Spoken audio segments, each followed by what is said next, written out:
Shields up, Iron Breakers. How's everybody doing today on this fine Tuesday afternoon? Hopefully you're all doing good. We're here with the Cons Anvil, and I understand there's probably quite a few new people here to the show because, you know, you guys have been getting super hyped up about Monster Hunter Wilds, which there was a massive reveal at last week's State of Play.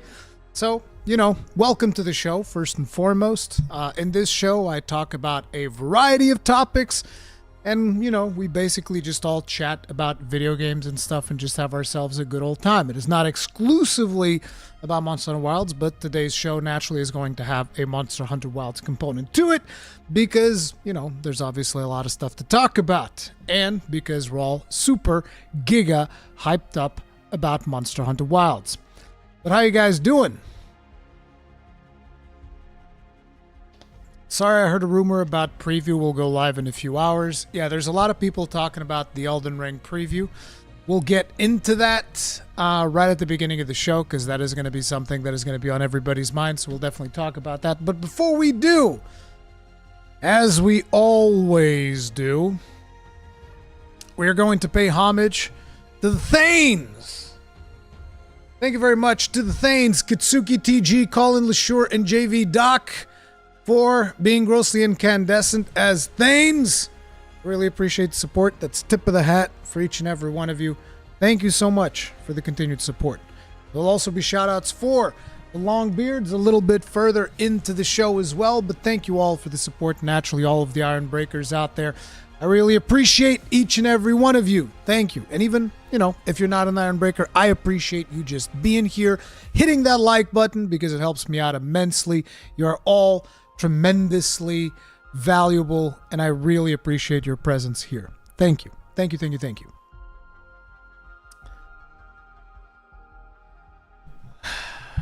My gray beard is beautiful. Oh, I like that. Let's see, guys. That's the type of comment we need to pin right there. That's all you guys need to know. Boom! My gray beard is beautiful. There you go. Makes me feel happy, warm and fuzzy inside. Finished my Elden Ring mage character. Man, magic is not easy mode, let me tell you. Flask of Cerulean Tear. Comet Azure. Blast him. Ruri, what are your biggest anticipations and anxieties about Wilds? I don't have any anxieties. There hasn't been a single Monster Hunter game where I haven't had fun.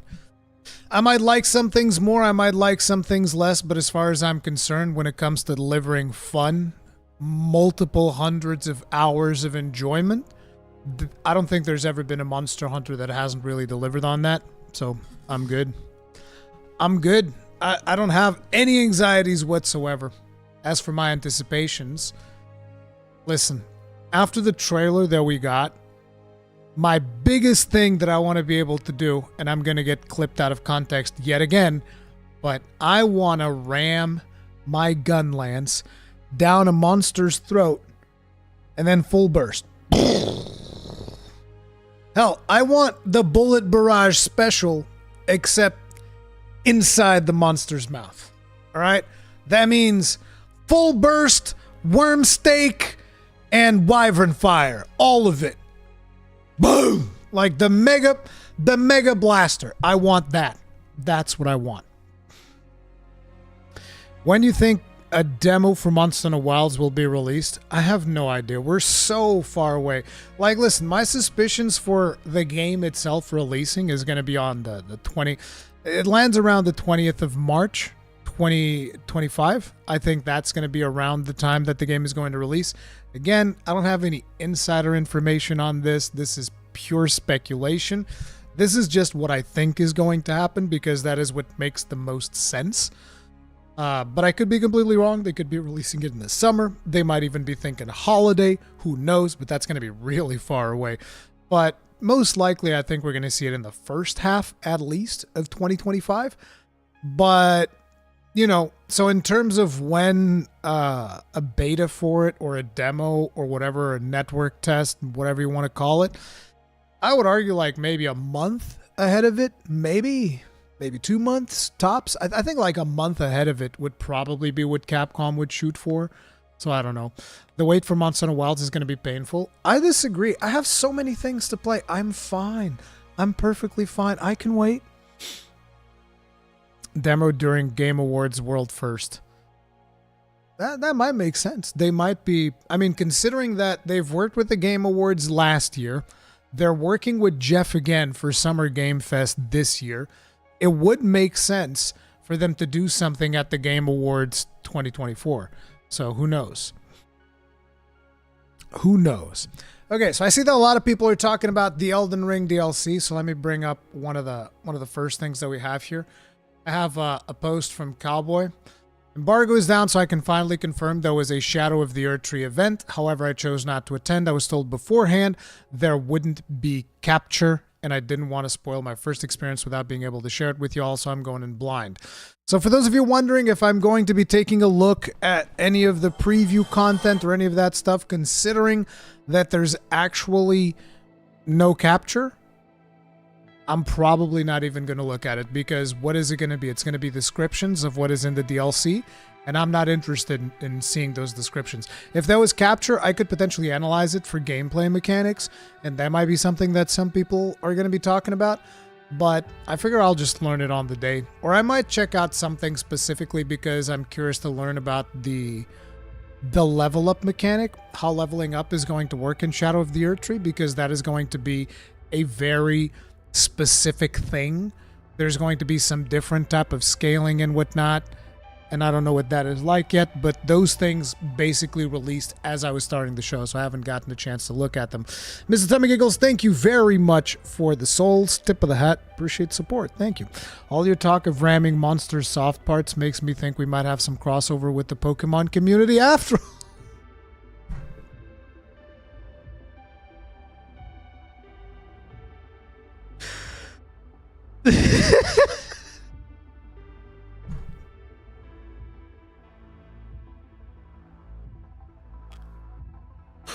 Bro, what the fuck?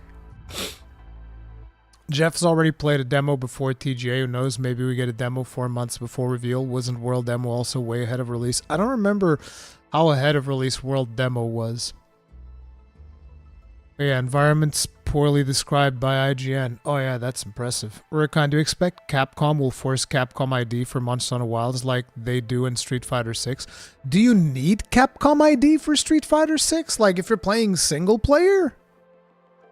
I mean, I think that Capcom ID is just going to be a standard moving forward, but hopefully they don't implement it the same way that PlayStation's implementing their PSN accounts. But I do think anything multiplayer is going to involve Capcom ID. I think that makes sense.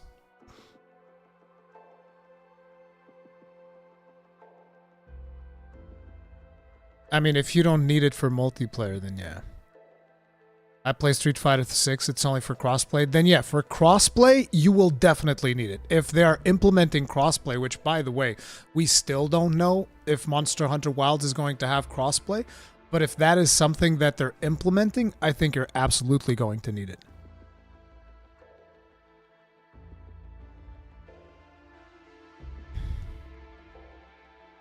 Also, I think the game will be semi-open world with loading screens in between locales, but you can move from map to map instead of click travel to map. I don't think the locales are... I think locales are going to be the same thing that we have in Monster Hunter World. Because if it wasn't that, Capcom would probably have explained that they're working on this revolutionary tech, because they're showcasing the world. They're showcasing like some of the strongest aspects of the game in some of the first trailers, right? They showcased us the focus mode. They showcased a bunch of different aspects of the game. So I think that something as the maps are going to be interconnected and you'll be able to travel seamlessly from map to map, or even with a loading screen, that would be one of the things that they would probably want to point out in a trailer like this, in the information that they pointed out in that PlayStation Monster Hunter blog post that they did. If they haven't revealed that, and the only wording that we have on the official website is locales, I don't think the game is going to be open world. I think it's just going to be just like Monster Hunter World. That is what I would expect.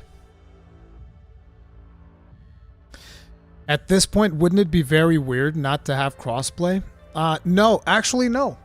Because I think we should have crossplay. I hope we have crossplay. I know for a fact that Capcom received tons of feedback when it comes to the forums. I know that they received tons of feedback of people saying they want crossplay. But fundamentally, there is something that we all need to take into account. And that is Xbox and PlayStation. And I kind of feel like that relationship has shifted to get even worse over the last couple of years. And therefore, crossplay is not something that is easily achievable. That is what I'm thinking. But I could be wrong. I don't know.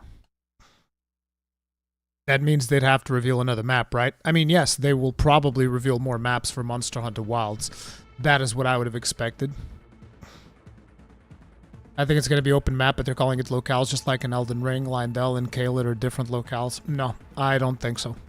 I don't think they would do that. I could be... Listen, I could be wrong. Everything that I'm talking about, a lot of these topics, is going to be speculation on my part, but it is speculation based on my experience with Capcom and the type of language they tend to use when it comes to putting stuff on their websites and just the way in which they describe things in the game. And if they're using language like locales... I'm sorry, dude. I don't think it's open world. I mean, look, feel free to keep up the hype thing, but I'm just setting you up. I'm just letting you know there's a chance it's probably not going to be locales. So how many multiplayer-focused games have crossplay, but we can't? The thing is, you have to look at the infrastructure those games have in place, right? So when you look at Fortnite, for instance, they have the backing of Epic Games, right? Which already have an infrastructure in place. They have a store on the PC side of things. They have massive infrastructure. They run the Unreal Engine, right? There's tons and tons of infrastructure there. When you look at Warframe, it took them a long-ass time before they had crossplay, because Warframe did not have crossplay for the longest of times. That's another one of the games that had crossplay. Dauntless, I think, is one of the more interesting games that had crossplay almost on release. But I believe that they're also using the Epic Games backend. So they're basically channeling in through the Fortnite, the technology that Epic Games developed in Fortnite. Remnant 2, same thing. They're using the technology that was already developed through Fortnite. So it's like most of the people who do have crossplay, they have some type of technology that they're piggybacking off of. Even the background music that you guys are hearing, which is from Wayfinder. Wayfinder had crossplay. It was piggybacking off of Warframe technology. So it's like, you know, and Capcom, while they have that technology in place with Exoprimal, I'm not sure that the technology is still ripe enough to the point where they feel comfortable doing it for Wilds. Now, right now with Exoprimal, you can just set up crossplay lobbies, is my understanding. So the technology is there, but whether or not they've had time to put it in the pipeline for Monster Hunter Wilds, I don't know. And whether or not PlayStation is going to be happy about them trying to do that with Xbox with a tentpole title like Monster Hunter Wilds, I don't know. Because, you know, PlayStation probably even paid Capcom to have them do their first marketing push at State of Play, I would imagine. I would imagine that someone, again, I don't have any insider information, but I would imagine that some money exchanged hands for that to have taken place. But I don't know. Makes more sense to have separate locales. I mean, in open world, 99% of people fast travel around anyway, so it's really the difference.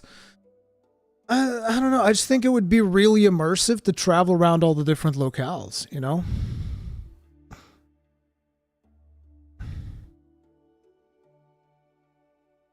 I think we'll be able to travel on a biome to the other one via the mount. I mean, look, again, I could be wrong. I don't know. Exoprimal is barely even a good example too, which sucks so badly. I mean, I haven't played Exoprimal in a while, but I really enjoyed when I played Exoprimal. Me and Wada had a blast in Exoprimal. Too bad that they went a little bit too hardcore for even us. What do you think the chances are for a new weapon in Wilds? Again, I think right... Let's put it like this. Let me answer that question after Summer Game Fest. Because the answer is, if they don't reveal it at Summer Game Fest, I think your chances drop drastically. Like, I think right now the chances for a new weapon in Monster Hunter Wilds are about 30%.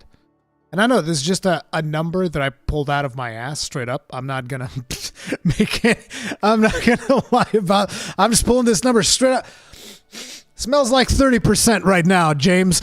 It's like, But I think right now we're looking at a 30% chance of a new weapon because they didn't show new weapons in their most recent trailer.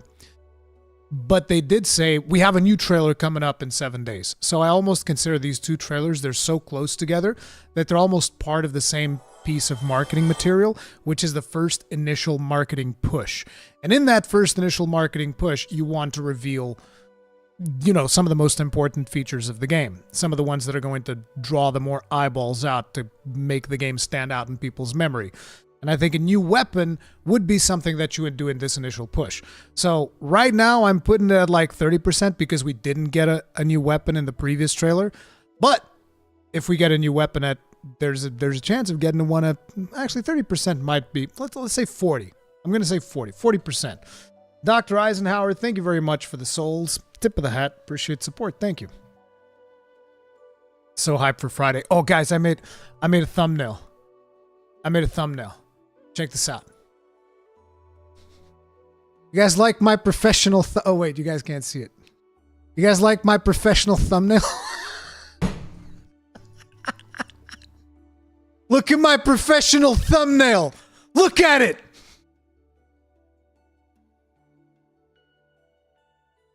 I'm a professional.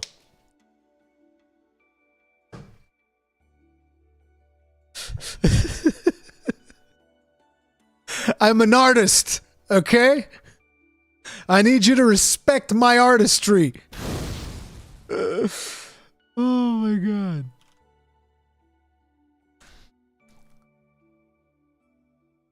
I never have stream elements up. My apologies. Let me check what that was real quick. I'm a professional.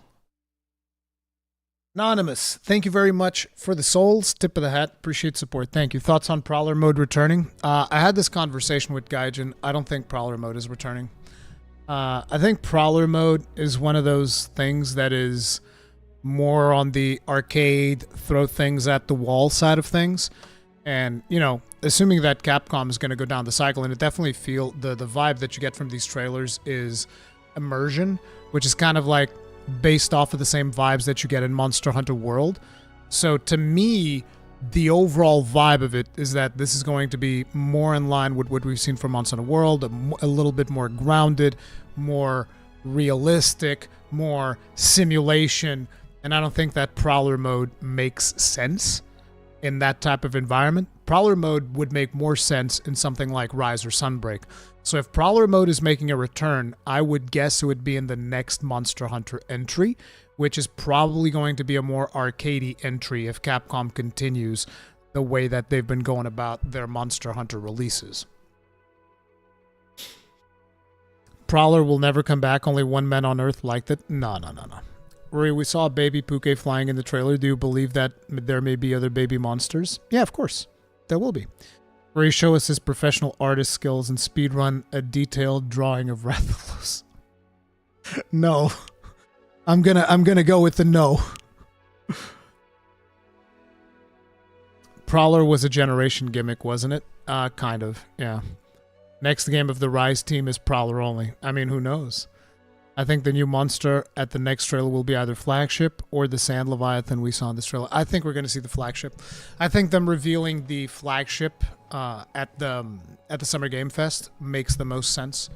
So I think the next one that we're getting is the flagship.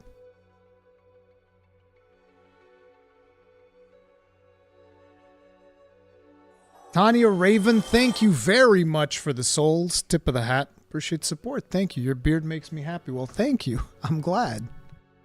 Maria, as a fellow Gunlance user, do we think we get to keep Bullet Barrage? No. Sorry, Justin.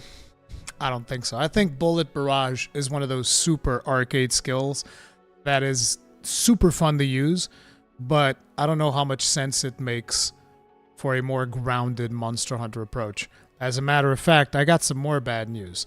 I'm not sure we're getting Blast Dash. I hope we do, but I'm not sure if we're getting it. Because again, Blast Dash is one of those skills, again, that is just super arcadey, right? It's a super arcade skill.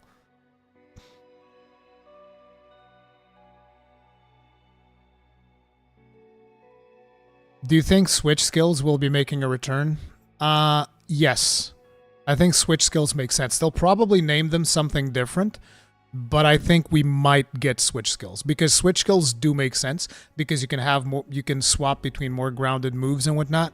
And I think Switch skills was a massive, just like a massive improvement to the overall gameplay. And here's the thing. I know that there's people that disagree because they want to have access to the entire moveset of the weapon from the beginning. But I think that Switch skills really kept the whole thing fresh, depending on the weapon, because I know that for a lot of weapons, some of the Switch skills that you guys got were not the coolest things. But for me as a Gunlance user, Switch skills was amazing because when you unlock Guard Reload, that straight up gives you a completely different, like not just one, but gives you multiple completely different play styles. It's like playing a different weapon when you go from Quick Reload to Guard Reload. It is a totally different ball game. And that, to me, was really awesome because it kept the experience fresh throughout, you know? You're playing through the game and then suddenly, oh, I unlocked a new move for my weapon, right? Blast Dash and Focus Mode. You know what? That I could see. Like, not as something that you can do whenever you want, but just in Focus Mode. So whenever you do a counter, you then Blast Dash to close the gap the same way that the Greatsword user. Actually, I never thought about that, but that makes perfect sense. That in that situation, it would actually make sense with the more grounded approach of the game. Because you just need something that you get to do a gap closer whenever you do a parry on a monster. And Blast Dash makes sense for that. So that I could actually see. You're right. Do you think that may be a new weapon? Like I said, I think there's a 40% chance if it gets revealed at the Summer Game Fest. If there's no reveal at the Summer Game Fest, that chance drops down to like 1%. And that's just for me to say that I'm 100%. That's just for me not to say that I'm 100% sure we're not getting a new weapon. Razor, thank you very much for becoming grossly incandescent. Tip of the hat. Appreciate support. Thank you.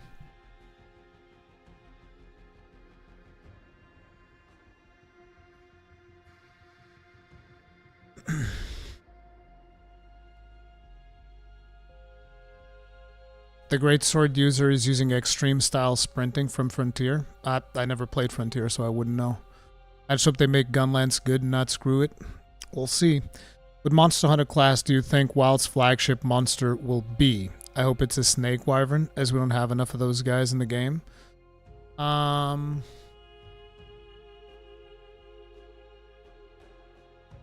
like it if the flagship was something in line with the Durans, which I don't know what you even call those. They're just Elder Dragons. Right? Duranran and Genran, they're Elder Dragons, right? So I would assume it's going to... I mean, yeah, I think it's going to be an Elder Dragon. I think the flagship's going to be an Elder Dragon this time around. Do you not stream on Twitch? Every now and then. Not all the time. Really enjoy your videos. My man of the content. Well, thank you, Mythic Tavern. I appreciate it. Frontier, Fist, Magnetic Shield Weapon, Ayo. Magnetic Shield Weapon, no. We need the Magnetic Hammer. That's what we need. Capcom, call me. Okay, I'll fill them in on my Magnetic Hammer idea, and we'll make that the next Monster Hunter weapon, and everybody will rejoice. And it will become instant Game of the Year once it implements the Magnetic Hammer, the best hammer. New flagship Duran.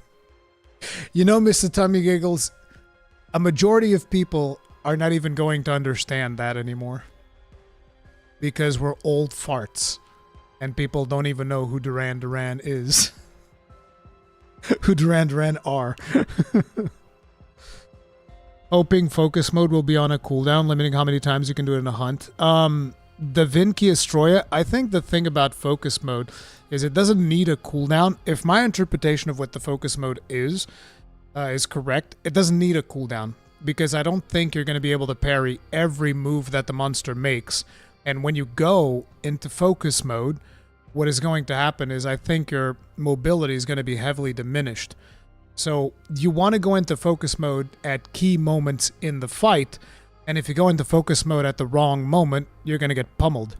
That is my prediction, and that I think would be a healthy implementation of that feature, because otherwise I think it's going to be completely insane. But I'll give like a very brief explanation for those of you that might have missed my videos on what I think focus mode is going to be. We can even bring up the fonts on a website, and I can tell you guys the description that they have.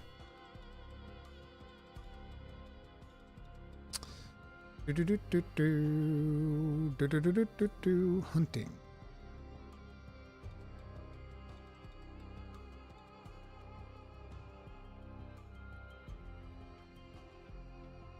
Okay, so here's my interpretation of what focus mode is. Actually, before we even get into that, let's see what they have here. Focus mode allows you to aim your attacks and guard abilities. You can also use focus mode to pinpoint monster weaknesses, which can be targeted with special new attacks that will deal big damage, by making it easier to space yourself and aim your attacks during hunts. Focus mode will make it even easier for players of all stripes to get in on the hunting action. Now, one of the things that a lot of people will focus on when it comes to this, and a lot of them they will focus on because it's focus mode, is the part where they say this will make it even easier for players of all stripes to get in on the hunting action. And people read this and they go, easy mode. I don't think that's the case here at all. I think that the skill of focus mode is going to be knowing when you can use focus mode. Because like I said, I don't think you're going to be able to use it on every single move that the monster makes, and I think it is going to be something that you need to pay attention to in terms of knowing when you are going to be able to use it. And so that is going to be where the skill aspect of it comes in. The part where it makes it easier, I think it just makes it easier to pull off things like this once you understand when you can do them. So if you pull off focus mode at the right time, then landing the parry timing is going to be easier because you are in focus mode, right? Golf J, thank you very much for the souls. Tip of the hat. Appreciate support. Can't wait to see new charge blades in Wild. Yep. Lord Snake, thank you very much for the souls. Tip of the hat. Appreciate support. Thank you. Chatacabra reminds me of Delta's Queen. Also, Wilds needs more bug monsters. Agreed. Bug monsters are great. But yeah, I think that's what it's going to mean by making it easier. Now, another thing is, before we go any further into focus mode, one of the things that we need to talk about is that there's another mechanic that they haven't really talked about, and it was only posted on the PlayStation Japanese blog, and it was shortly after removed. So, you know, even though the information is out there, I'm not sure that's something that Capcom wanted them to reveal. But, you know, it was revealed. It's out there now. It's in a Gaijin Hunter video. So, you know, it is what it is. Everybody knows about it. But it is the wounding mechanic. So the wounding mechanic, my interpretation from what I've seen in that now deleted blog post, is that it's not related to focus mode, except for the fact that focus mode can capitalize on it. But the actual wounding mechanic is just hit the monster. And after you hit the monster a certain amount of times in a certain part, so basically almost like a part break, except instead of a part break, you're going to get a wound, which is marked by, if you pay attention to this image every now and then, it'll show up these red glowing scout flies. That's a wounded area of the monster.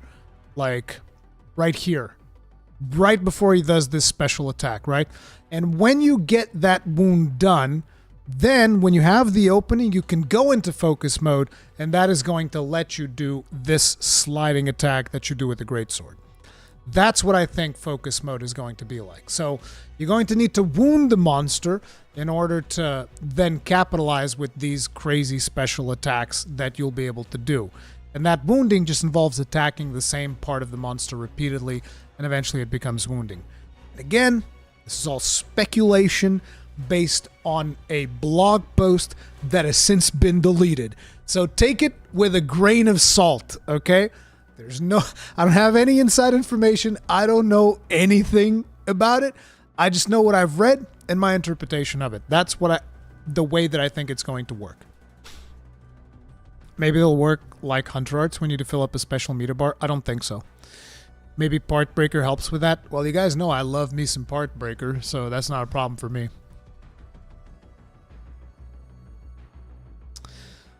So a wounding finisher? Yes, I do. I really do not like that there are no blood splurts when you hit monsters. I mean, listen, that's a YouTube thing, and Capcom probably don't want to get their videos not shown to people because it has too much gore. I'm not even kidding. That is a thing on YouTube. That's probably one of the reasons why my channel is also much smaller than it should be, because I don't shy away from that stuff. Like, right? Oh, there's blood. I show blood. I don't care. In Baldur's Gate 3, when I was streaming it on the channel, we had straight up full nudity. Okay? Dwarven Schlong would show up during sex scenes. It is what it is. Okay? Karlach gave me the devil finger and everybody watched it. And then I'm like, oh, the algorithm doesn't like me. Nah, it's because you cover Wayfinder. Nah, I don't think that's the case. Not just YouTube, game rating might be affected. Yeah, true. But yeah, I think the reason why they don't show blood on these trailers is probably because of that. That doesn't mean that blood won't be available in the final game. You know?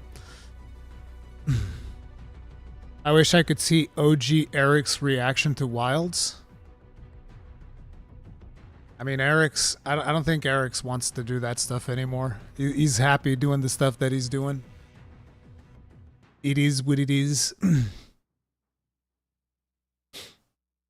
Older Monster Hunter had a lot of blood, especially with dual blades active. Yeah. Man, you guys are terrible. Like, look at Mr. Tummy Giggle. Sir Snarf, I found a bug. It's like, bro, Sir Snarf joins the stream. He's enjoying having a good time. And you're like, hey, time to get to work. It's like, what the hell? Dude, chill. Let the man enjoy himself a little bit. I sent him the picture you sent me last night, though, Tummy Giggles. I sent him the picture you sent me last night.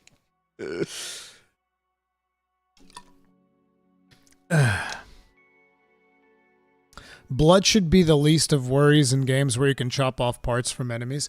Yeah, but it's you know, it's some really stupid stuff. It's like the way that rating boards work and whatnot. It's just stupid. It's actually hypocritical, and the way that YouTube algorithm works, that's hypocritical as well.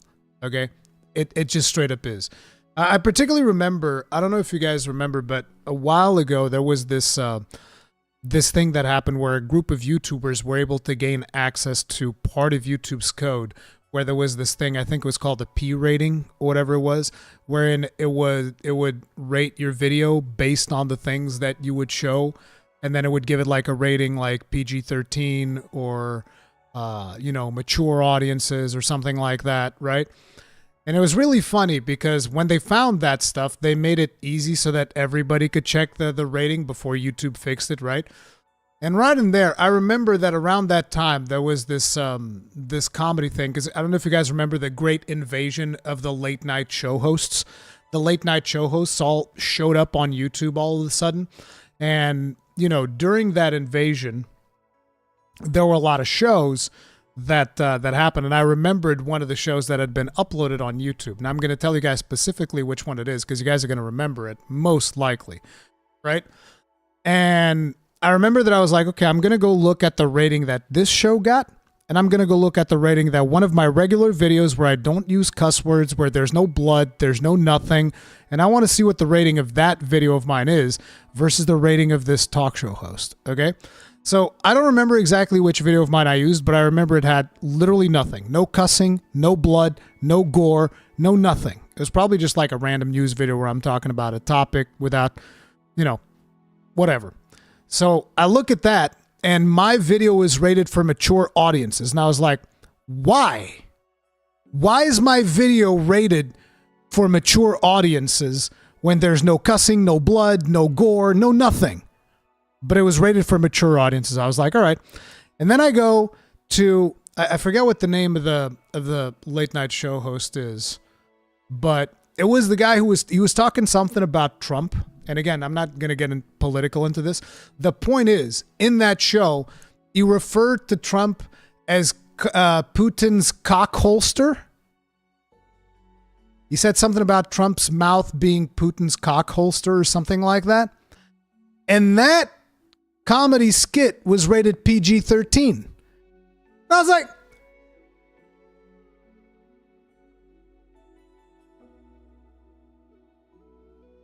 wait a minute. I think it was. I don't know if it was Kimmel. I forget who it was. It's not important. It's not important. And again, I don't care about the politics of the whole thing. I'm talking specifically about the wording that was used, because it wasn't censored. The wording that was used on that show that was rated PG-13, and my little video that had nothing that would cause it to be rated mature. And I was like, all right, man. It is what it is. Seems reasonable.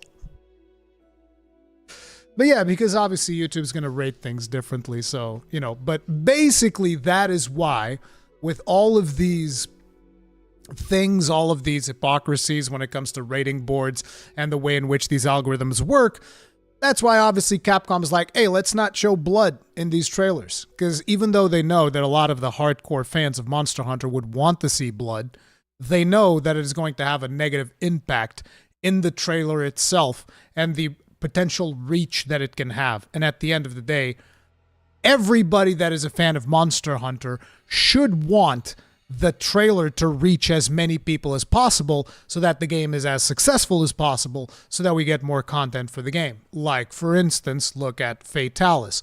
Look at Primordial Malzeno. Malzeno? No. Primordial... Am I confusing the monster name? No, it was Malzeno, right?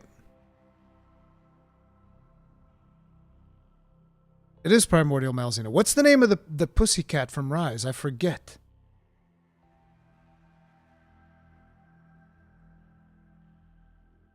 Dude, why am I spacing out on this guy's name? What's your name? Magnamalo. God.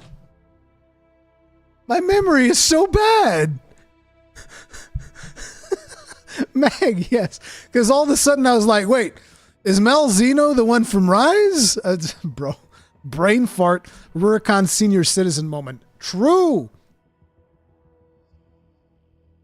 Fucking true, dude. Gray beard, gray brain. No, smooth brain. Like a bowling ball. Okay? Like a bowling ball. But yeah, that's probably why you're not getting blood in these trailers. I wouldn't read too much into it. Rise and Sunbreak had blood, right? I remember they had blood.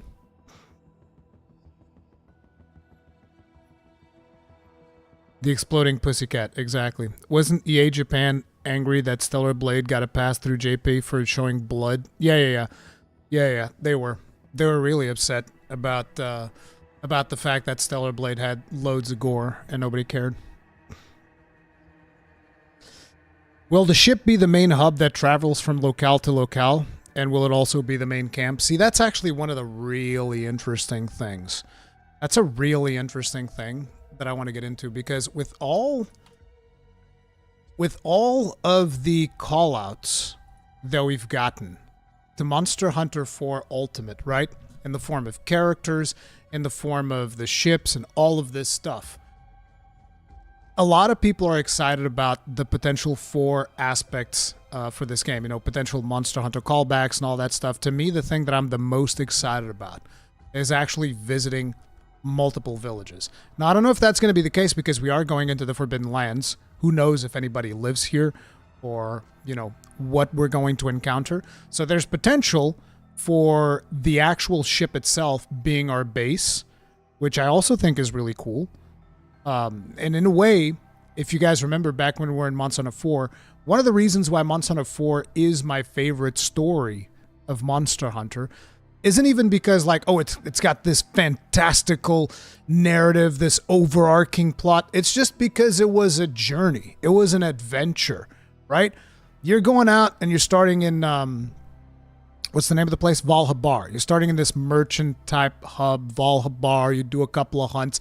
Then you get on this ship, which is also your room in your house. And you get on the ship, and then you go to, I think the second village is Hearth.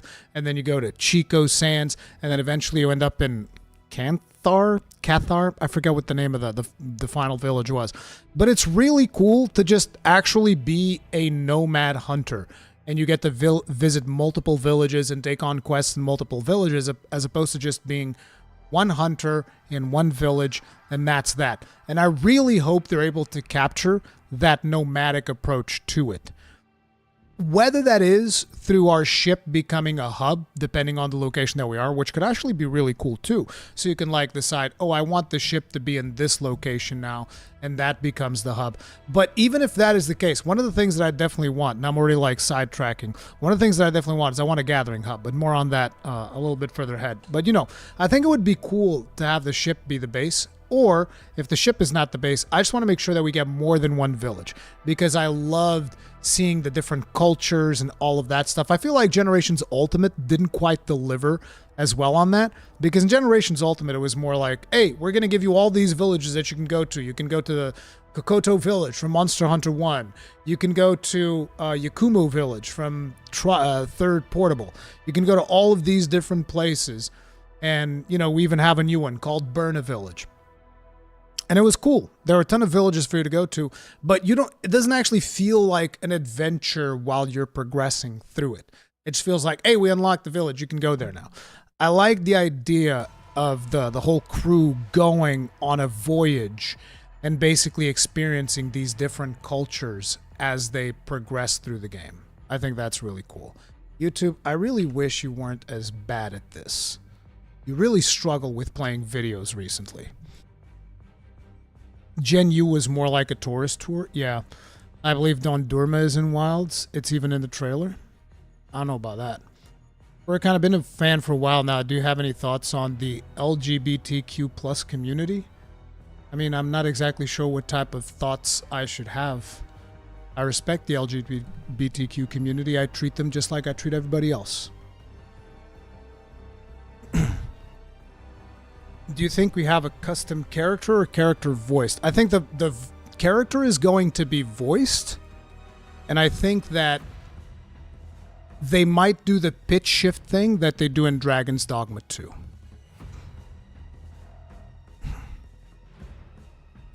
The Ace Lancer is stationed in Dondurma. I think the place he is sitting is in Dondurma. It might be.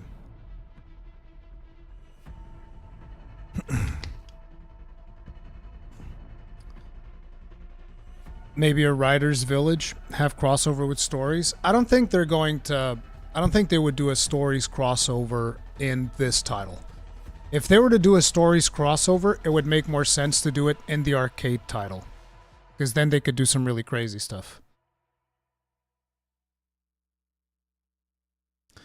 Rurikhan, Maximilian dude just played Shadow of the Earth Tree. Not sure if it'd be spoiler free. I'm not overly... Like I said, I'm not going to be checking out the preview stuff because we are so close to the release of the game, it just doesn't make sense. If there's lore theories, I don't want to know about them. If they're... The only mechanic that I'm somewhat curious of is how the level scaling is going to work. That's literally the only thing that I want to know. But I don't know if I want to go read an article that might spoil me on other things that I don't want to know.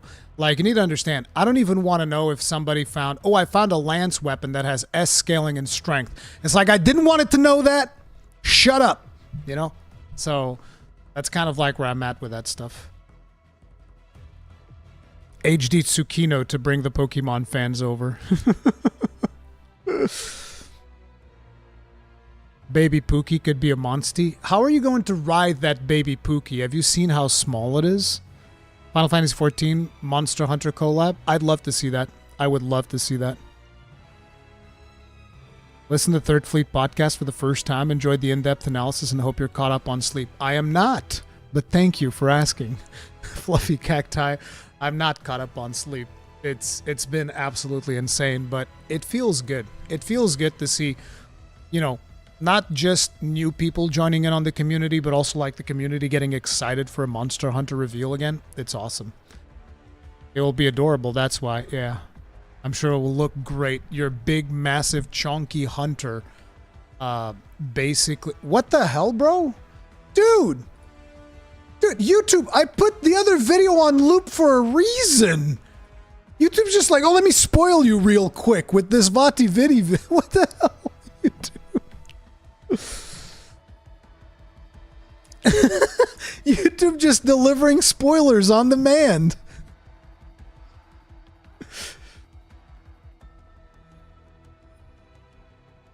I need a Bombaro alpha set to come back, though. Hells yeah.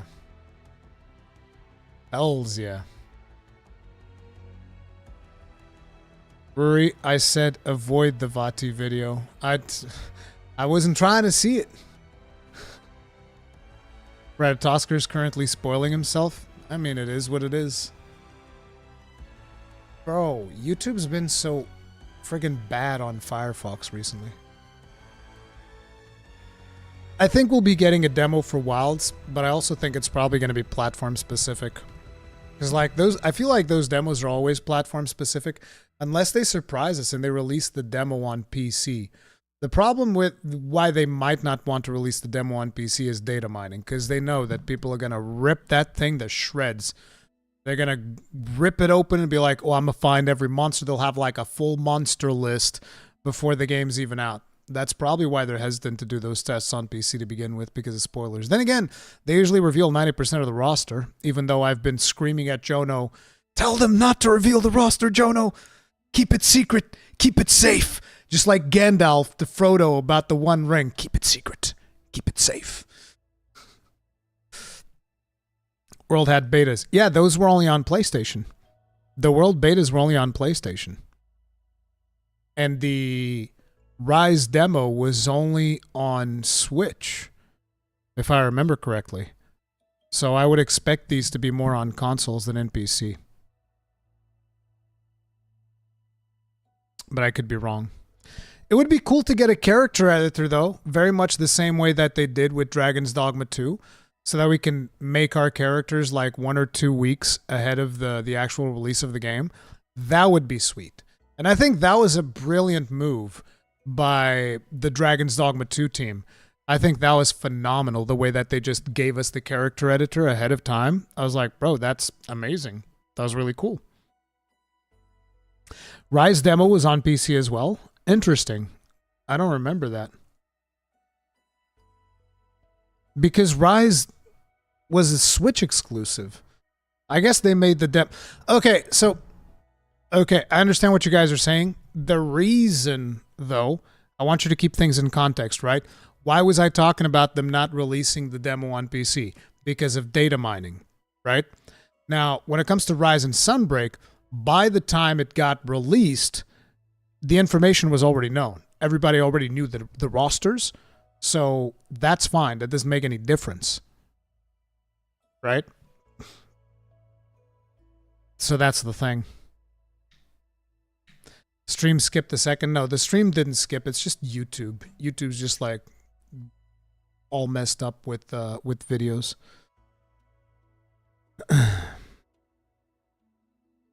World and Rise weren't day and date. Exactly, that's what I'm saying. Sunbreak was, though. Was Sunbreak day and date? I don't remember anymore. It's been so long. Sunbreak was day and date. No?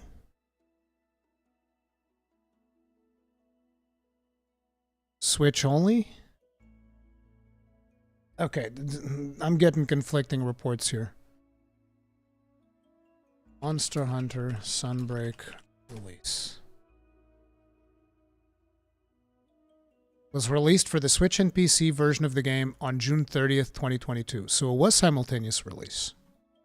Sunbreak was day and date. And they still released a demo. Maybe they figured out how to do it.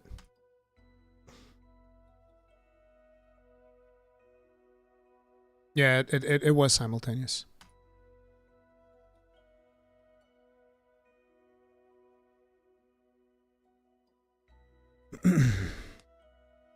So maybe they figured out a way to do it wherein they didn't leave any traces of other monsters in the code. Because, like, that's the worst thing about... That I think is one of the things that the team is really scared of in releasing stuff for the PC. Because, like, for instance, in World, like, I didn't report on it, but in World, often during the developer diaries and whatnot, when those patches hit PC, stuff would get spoiled ahead of time. Often. Which was really frustrating.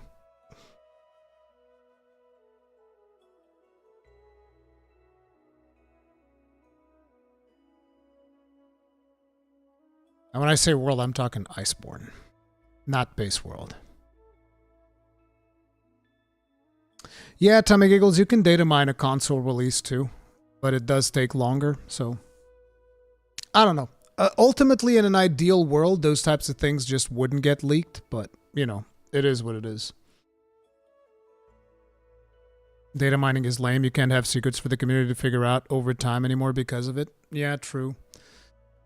True, there's a lot of good things about the internet, like we can all hang out here and talk about things, but then there's also kind of like something that was lost along the way with everything being spoiled ahead of time. And nowadays, a lot of people that play video games, they choose to spoil themselves and look at full walkthroughs before they even begin playing a video game, which I think is a mistake. I think your first playthrough of pretty much any video game should be completely blind to really just get that experience. And then if you want to do the whole completionist thing, then you look at a walkthrough and you see all of that stuff. That's the way that I look at it, but, you know, I'm not going to try to sit here and dictate the way that people enjoy their video games. But I do want to be an old man screaming at the cloud saying, back in my day, we used to play the video game before looking at the guide. That's what we did back in my day. Yeah. All these young'uns now just want to get everything done super fast and move on to the next thing. Zoom, zoom, zoom. Back in my day. Oh, man. Rise released first on Switch. Yeah, it did. Get off my farm, whippersnappers. Oh, poor Brewery has to use guides. We had to buy magazines for spoilers. You didn't buy the guidebooks? No, I didn't. But I loved having manuals. See, Sir Snarf, that's what we need from the Wayfinder physical edition. You know? We need like one of those thick manuals, right? It needs to be this thick, okay? A manual this thick inside the box. That'd be so epic, dude. Just have like a bunch of artwork in there. That's like dream. You know what I'm saying? WoW Classic thick. Exactly. I mean, yeah. WoW Classic is that thick. Not WoW Classic, WoW Vanilla. WoW Vanilla thick. Yeah. I have the WoW Vanilla book somewhere. I don't know where it is anymore. I have it somewhere around here. No, it was thicker. No, it wasn't. See, Kegrin? No, it wasn't. You're going to make me go get it? Because I'll go get it. It was not thicker than that. Is Wayfinder an MMO? Not anymore. We're gonna talk about it. We're going to talk about it soon. Go get it. God fucking damn you people.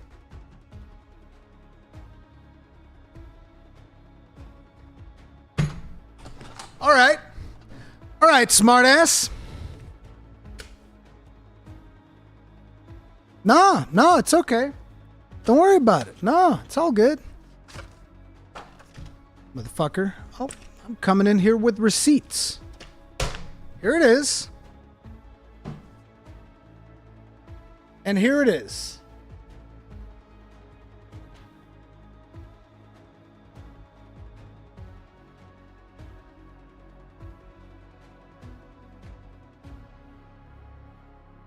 It's not thicker. This is just old and the pages are like all fucking wobbly. Look at it.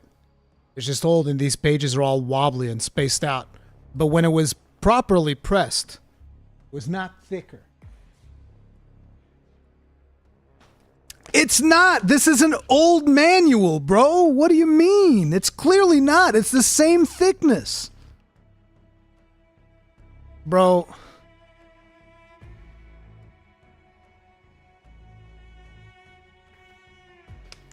Like thicklet. Oh my god. No. Not touching that. Guys, give Grandpa a break. No. I know thick when I see it.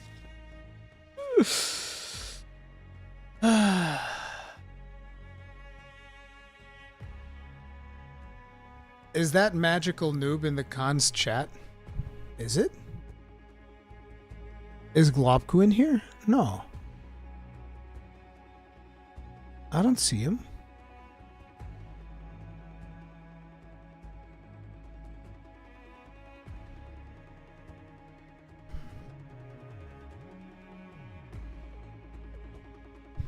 Didn't know you were into Warhammer, Rui. Do you have any models to show? I don't know where they are. I have like a full 2,000 points figurines of dwarves, but I don't remember where I put the pack where I have all of those things. I mean, I have like a box of unassembled dwarven warriors, which was the last thing that I bought because I was thinking about actually following through with their edition update that they've done where it's like, now you need twice as many miniatures. And I was like, oh yeah, this seems reasonable. Then I bought a box of warriors and I was like, no, wait, this is fucking stupid. Why the hell should I buy twice as many miniatures to do the same thing that I was doing before? Fuck you. You just want more money. You greedy bastards. No, you get nothing. And then I never touched the game again because of it. Because I actually loved playing Warhammer Fantasy. I thought it was amazing.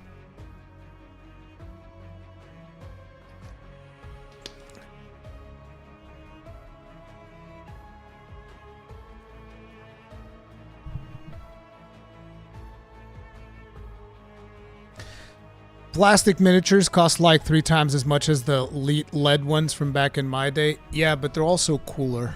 Like, if, in my opinion anyways, because I remember when I was getting into Warhammer, right, I always thought, oh man, these metal figurines, they're the coolest ones. Then I started painting them and I was like, no, actually they fucking suck. Plastic is way cooler. Plastic is much better. It is lighter. The paint works better on plastic. It doesn't need, you don't have to worry about them like whenever you touch anything, like, oh, it nicked the paint off. Even with varnish, like you touched anything, it's like, oh, the paint went off. Oh no. It's like, no, plastic is better. Plastic is 1,000,000 times better than the metal figurines. 1,000,000 times better. And it's not even remotely close. If you don't feel like you're being taken from behind without consent, are you even playing Warhammer? Yeah, that's why I stopped playing. Because it didn't used to be like that, you know? It didn't used to be like that. But when I realized that that's what they had done with the change of the rules, I was like, nope, I'm done. Thank you very much. Never coming back to this medium again. Okay, so another important bit of news since we're talking about Monster Hunter. Our man, Ryozu Sugimoto, is going to be at the Summer Game Fest. He's going to take the stage, and that is when we're going to get the next bit of news for Monster Hunter Wilds. I'll be streaming it here in the channel, so I haven't made the event yet because I've just been really busy. But I'm going to make an event as soon as I can for Friday. We're going to be streaming that. We're going to be streaming a couple of more things for Summer Game Fest. And we're also going to be, there's some other shows, which I think was like the Future of Gaming, the Xbox show, and the PC Gaming show. I think those are the other shows that we're going to be watching besides Summer Game Fest. But yeah, next weekend is going to be a big one. The thing is, on Saturday, I'm probably going to be working on whatever is revealed for Summer Game Fest for Monster Hunter Wilds, because we know there's going to be new information revealed. We're going to be doing reaction. We're going to be doing over-analysis, and yeah, plenty of other stuff. Ryozu Game Fest, exactly. Rory, since this is the next generation of Monster Hunter, do you have any expectations for the numbers of monsters in Wild? Or will they have the same number as in World? If I had to throw a number out there, just thinking large monsters, and some of those are going to be like variations, right? I would imagine we are getting 40 monsters, a roster of 40 monsters. That would be my expectation. If we get more than 40, I'll be super happy. If we get less than 40, I might be a little bit miffed, depending on how the whole thing works. But I would say 40 is the number that I would shoot for. Around 40 new monsters.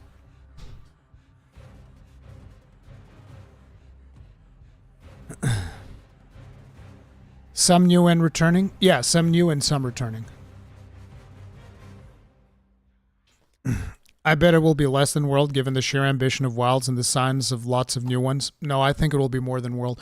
World, like, listen, here's the thing that I love telling people whenever you're talking about Monster Hunter World, and I think it's one of the most impressive things about Monster Hunter World. If you actually boil down Monster Hunter World to the bare essentials, this is going to blow a lot of people's minds, by the way, because I'm sure that nobody remembers this at this point. If you actually boil it down to the bare essentials, Monster Hunter World was 31 monsters and 5 maps.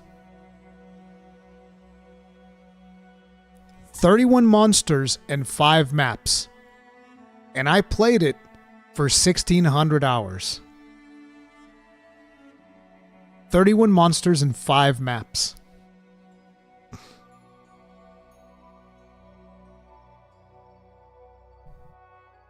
It was friggin' crazy. Yeah, Base World. Base World. Then we got a couple of new ones, like we got Devil Joe. We got... What else did we get? It was Devil Joe. Did we get Lunastra in Base World? Yeah, Lunastra was Base World. So Devil Joe, Lunastra, and then we got like the collab monsters, Behemoth, and whatever was the one for The Witcher. I forget, the Leshen. And Koltaroth. Yeah, Koltaroth. Yeah, exactly. Kolv was the one that I almost forgot. Oof. Bro, Koltaroth. 2 weeks of absolute misery farming that thing non-stop. Non-stop. Every waking moment was just me farming that thing non-stop. Your Bay Kolv. Yeah, buddy. How could you forget? Oh, I never did. Because, like, listen, the Kolv farm was so bad. Okay? Kolv Taroth farming was so bad. I played light bowgun. I'm ashamed to admit it, but I did it. I played light bowgun. That's how bad the Kolv Taroth farm got, boys. And you want to know why I played light bowgun? Because I could AFK through the whole fight. I put on like a Netflix series and it's going like, pow, pow, pow, pow, pow, pow, pow, pow, pow. Like, that was me. Just like sitting there, watching Netflix, AFKing, and pressing the trigger, rapid fire thunder. And then you swap it at the end for rapid fire ice. And that was my life. Pow, pow, pow, pow, pow, pow. I watched whole shows while I was farming that. I watched whole Netflix shows while I was farming Koltaroth, alright? We all evolve into crabs and will become light bowgun mains. Yeah, guns up, gunner breakers. Ruri the light bowgun main. I had my light bowgun arc, dude. I had my light bowgun arc.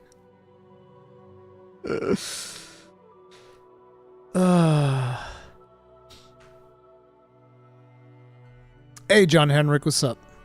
Netflix and chill with Kolv. True. Do you think they're going to add raid-like hunts and wilds for 8+ players, or will they keep it? I think it's going to be 4-player parties, but I think we're going to get the bigger lobbies back.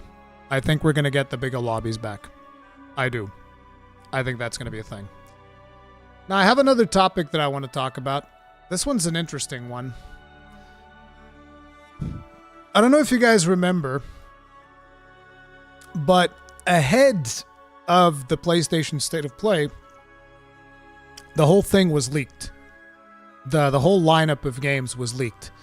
And to me, that is a problem. And I understand that a lot of people don't care, but to me, I think that is a problem. Because particularly when you think about the Monster Hunter trailer, that was something that nobody knew about in the community. And it was completely unexpected. I think none of us would have expected to hear from Monster Hunter Wilds at PlayStation State of Play. And it was going to be a big splash, a big surprise. People were like, oh my god, there's actually a trailer of Monster Hunter. As opposed to people jumped into the stream and they already knew that Monster Hunter Wilds was going to be announced. Which completely sabotaged like a decent chunk of the hype there was for that trailer. And it was very frustrating, but it definitely happened. And it fucking sucked. But an interesting thing an interesting thing is apparently that might have been caused because of people inside YouTube watching the state of play in advance. Now, for those of you that don't know exactly how premieres work, since I do a bunch of premieres here on the channel, I know exactly how this works, and it's probably a very similar process that Sony does to get their premieres done, as well as Capcom and whatnot. But the way that premieres work is you upload the video to YouTube, and the video sits there until the premiere time, but you can watch it. So, like, if I upload the Third Fleet podcast yesterday, which was a premiere, if I upload that, even though you guys can't watch it until it releases, I can watch the video in case I need to, change something or check something out, because fundamentally, I am the content creator. I can watch private videos in my channel. And the thing is, naturally, YouTube employees can also watch private videos in anyone's channel. And I think fundamentally that is potentially one of the things that can happen, and that is what is discussed here, that some of these YouTube employees, for like Twitter clout or whatever reason, are going in and watching these premieres before they release, because, they have access to YouTube's backend, and they can watch the videos ahead of time, and then they type out what is going to get announced, and then they leak that shit for clout. There was a while ago, there was a YouTube content creator that admitted to doing this because apparently he got caught. He logged into the wrong Twitter account or whatever. He's some guy from Australia. And I was just like, bro, this is so fucking bad. And the reason why this is so fucking bad is particularly for content creators that are trying to, actually create content around this stuff. It's really bad because whenever a leak like this happens, usually we're the first ones that people point to, which I find interesting. Like, for instance, Nintendo of Japan, the first people that they were point to whenever there's a leak is like, it's those goddamn YouTube content creators. It was them. And this is why Nintendo no longer works with 99% of YouTube content creators, because leaks kept happening. Surprise, surprise, leaks still happen. Isn't that impressive? But it's very frustrating as a content creator to see this shit happening, because I just know this just makes it hard for me to bring you things like, for instance, right? Whenever I invite Jono, the community manager from Monster Hunter, to come talk to me, right? Whenever I invite Sir Snarf from the Wayfinder team to come talk to me. Whenever I invite the creative director, I think it was, for Enshrouded to come talk to me. The first thing that's going to be on their minds is going to be, is this a trustworthy individual, or is this one of these motherfuckers that is going to leak everything that I don't want out there, right? Is this a person that is going to respect an embargo, or is this someone that is just going to leak shit for clout? And it makes it hard for me to be able to, basically operate within the industry the more leaks happen, because again, I'm not as big of a name out there. So it makes it really hard to try and get interesting things and bring interesting content to the channel. Don't most leaks come out on Reddit nowadays? I think probably 4chan. 4chan would be where most leaks end up coming out. But yeah, it's a pain. Great part of leaks are from the inside, but sadly it gets blamed on third parties. Exactly. But anyway, so I saw this article and I was like, this could be interesting. How YouTube's new gaming leak culture actually works. ESS99, thank you very much for being grossly incandescent as a Longbeard, you Giga Chad. Tip of the hat. Appreciate the support. Thank you. Thank you very much. According to a report from 404 Media, I actually wanted to see the original article, but it's behind a paywall, so I can't do that, which was allegedly obtained in an internal Google database tracking 6 years of potential privacy and security issues. One employee has been responsible for several leaked Nintendo announcements in the past, but according to our sources, that's just the tip of the iceberg in this new Google YouTube leak culture. First, it should be stressed that 404 Media's report is based on information spanning from 2013 to 2018, but is clearly still an issue today. A couple of days ago, I tweeted that YouTube had investigated 2 occasions that I know of when employees breached their contractual agreements by accessing data on the back end. While only one of these investigations was purely gaming related due to leaking announcements, it's important to dive into the first instance and how it caused a substantial internal investigation that caused some people to lose their jobs. Good! I know it sucks that people lose their jobs, but if you're leaking information that you're not supposed to be leaking, good. It's a good thing you lost your job because you're doing a piss poor job at it. What the fuck are you doing? The first investigation happened towards the later end of 2022. The catalyst, Try Not to Make Me Laugh video by popular content creator KSI. Back then, KSI would do a weekly YouTube series called Try Not to Make Me Laugh, in which if he laughed, he would display an Amazon gift card on screen for one of his viewers to redeem. At first, he started at 100 per gift card per laugh and incrementally got higher and higher with each video. In the final video, KSI offered up to $1,000 per laugh. Man, I wish I had that kind of scratch to put together. Tell you what, guys, every time you make me laugh, I'll give away $1,000. That'd be amazing. With the grand total of all the cards exceeding $10,000 for his fans to redeem. The catch, they were all redeemed before the video went public. See, so this person basically stole $10,000 from a giveaway video. You need to sell a disgusting energy drink to be that rich? Yeah, probably. The scandal resulted in KSI and his team pressing YouTube, which resulted in Google conducting an internal investigation. According to our sources, who wished to stay anonymous as they were not authorized to talk about the company's internal processes, the investigation led to some people being fired, even some not privy to the scandal. Your videos are not just watched for monetization approval, said one source. They're watched by employees all the time, they continued. This included anything private, scheduled, unlisted, showcases, game announcements, and other footage not intended to see the light of day. Now, this is a massive problem. It's a pretty big problem. That's a pretty big security risk when you have these employees basically watching all of this unreleased footage and they can just do whatever the hell they want with it. Of the 2 I'm aware of, YouTube's second investigation happened soon after the GTA 6 leak, which admittedly could have just been a wild coincidence. After all, it has now become common knowledge among those in the industry that many gaming leaks do come from unlisted, scheduled, or private YouTube videos, and maybe the investigation was already ongoing at this time. Nonetheless, the result probably resulted in disciplinary action for 1 or more people.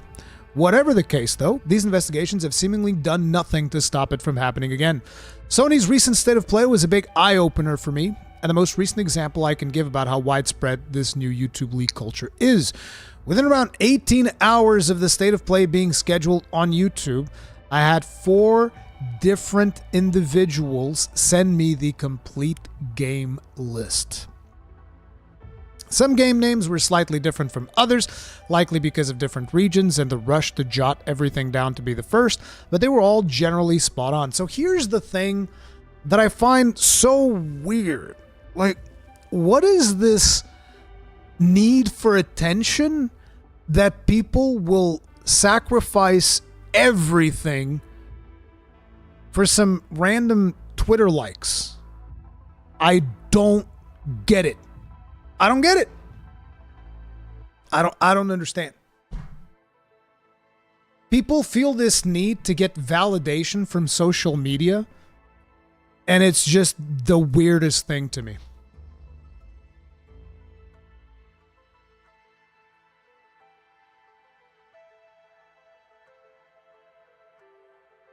People like attention, validation, and clout. Internet clout is like drug. It's weird, dude. It's weird. It's unclear how this will be resolved. Still, repeat investigations are clearly not working, and simply not uploading the content to YouTube before an announcement is a marketing nightmare for publishers. Oh yeah, I can confirm that. For instance, it's not ideal for your first glimpse of a game to be in 360p because of YouTube's shoddy processing times.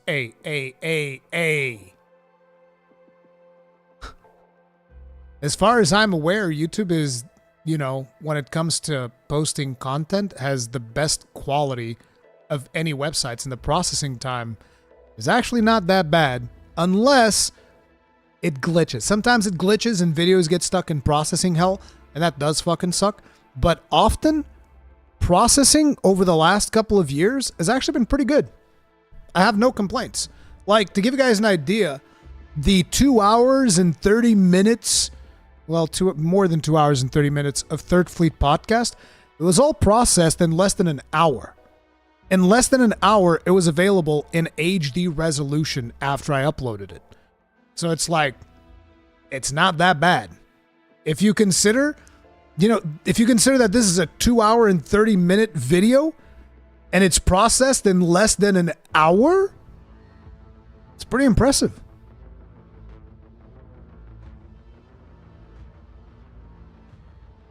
Then there are other marketing needs, such as sending the content to marketing partners, content creators, the media, and more. But yes, there you have it. That's how a lot of information is leaked before reveal, at least to my understanding anyway.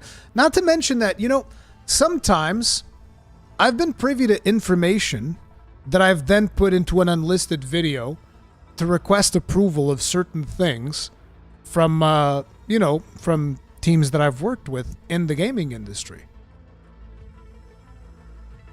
You know how weird it is to just, think that, oh, somebody at YouTube might actually just see this video and leak it.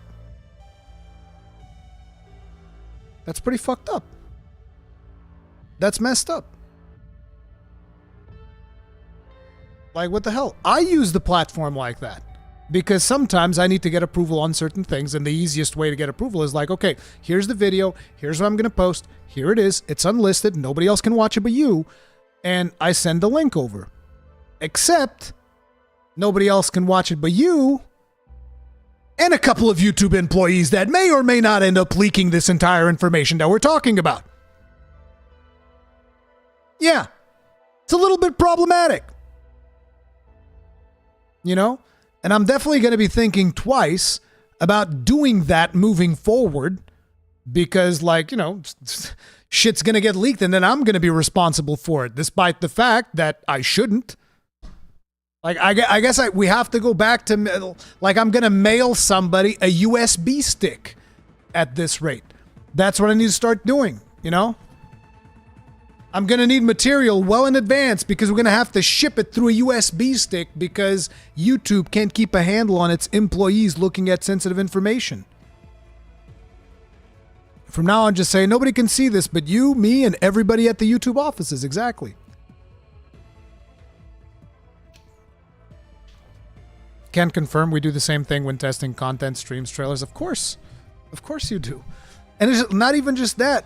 Do you remember, Snarf, the first podcast that were recorded? Because you guys didn't know me, and the thing that I said is, I'll send you the whole thing so that you guys can watch it back and make sure that all of this is approved by PR and whatnot, and that we can actually post this. Even though you said from the start, we're probably going to be able to post it, it's fine. But I send it over anyways, and it's like, imagine there was something there that PR would go like, actually, we need to change this thing, we need to cut this out. That thing could have been seen by somebody at YouTube. And then I could have been blamed for leaking some of that information. It's fucked up. It's a fucked up situation.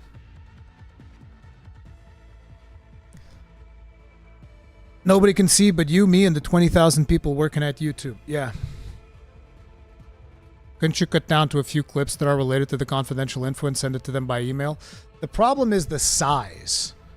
You need it's not even just the size, it's both the size and the amount of work that it is to find those specific clips to send over and then edit the video. And it's just a pain in the ass for something that shouldn't even be a thing.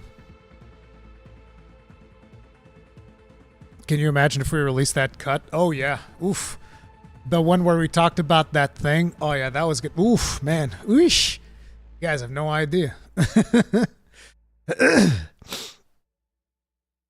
You could host your own NAS SAS and send the link to your drive. It's like, look, I'm not about to have a permanent server online to send files. I'll do that for Pal World, which we did. We had a server online while I was playing Pal World with Wada and Kegrin.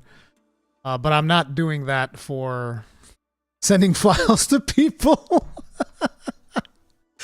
I only do that for Pal World. Oh, man.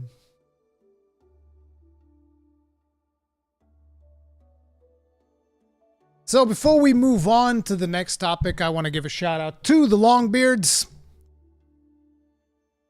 Longbeards, Coldbrick, C Manta, Luis Rosa, Jet Black Ninja, James Cheek 7507, Slam Iron, Khalid Salih, Red Pigbank, Astron RH, Rambo the Nerd, Saphirian, John Coombs, Bloody Penguin 07, Pegay 83, Lord Snake, Pizza Man Invaded, Miz and Jamal, Angry Scott's Dead 23, Alex S, Robert 396, Shelby Neko, and ESS 99, who is not on the list because he became a Longbeard during the stream. Thank you all very much for your continued support in the channel. Tip of the hat to all of you. I appreciate the support. Yours and all of the Iron Breakers and just everybody that is here in general hanging out. Good times indeed. Good times indeed. What are the perks of being a Longbeard and how do I achieve that? Well, the perks is that every now and then I put like random pictures that I take onto the community posts. And I also, you know, you get these special shoutouts during Khan's Anvil. And I'm planning on doing a video that I still haven't had time to do. I need to get around to it. So sorry. But yeah, you also get those videos as well.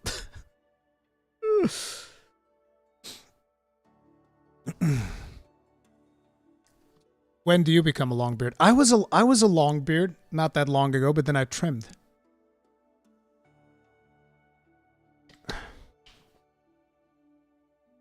Are the photos neuron activating? Maybe.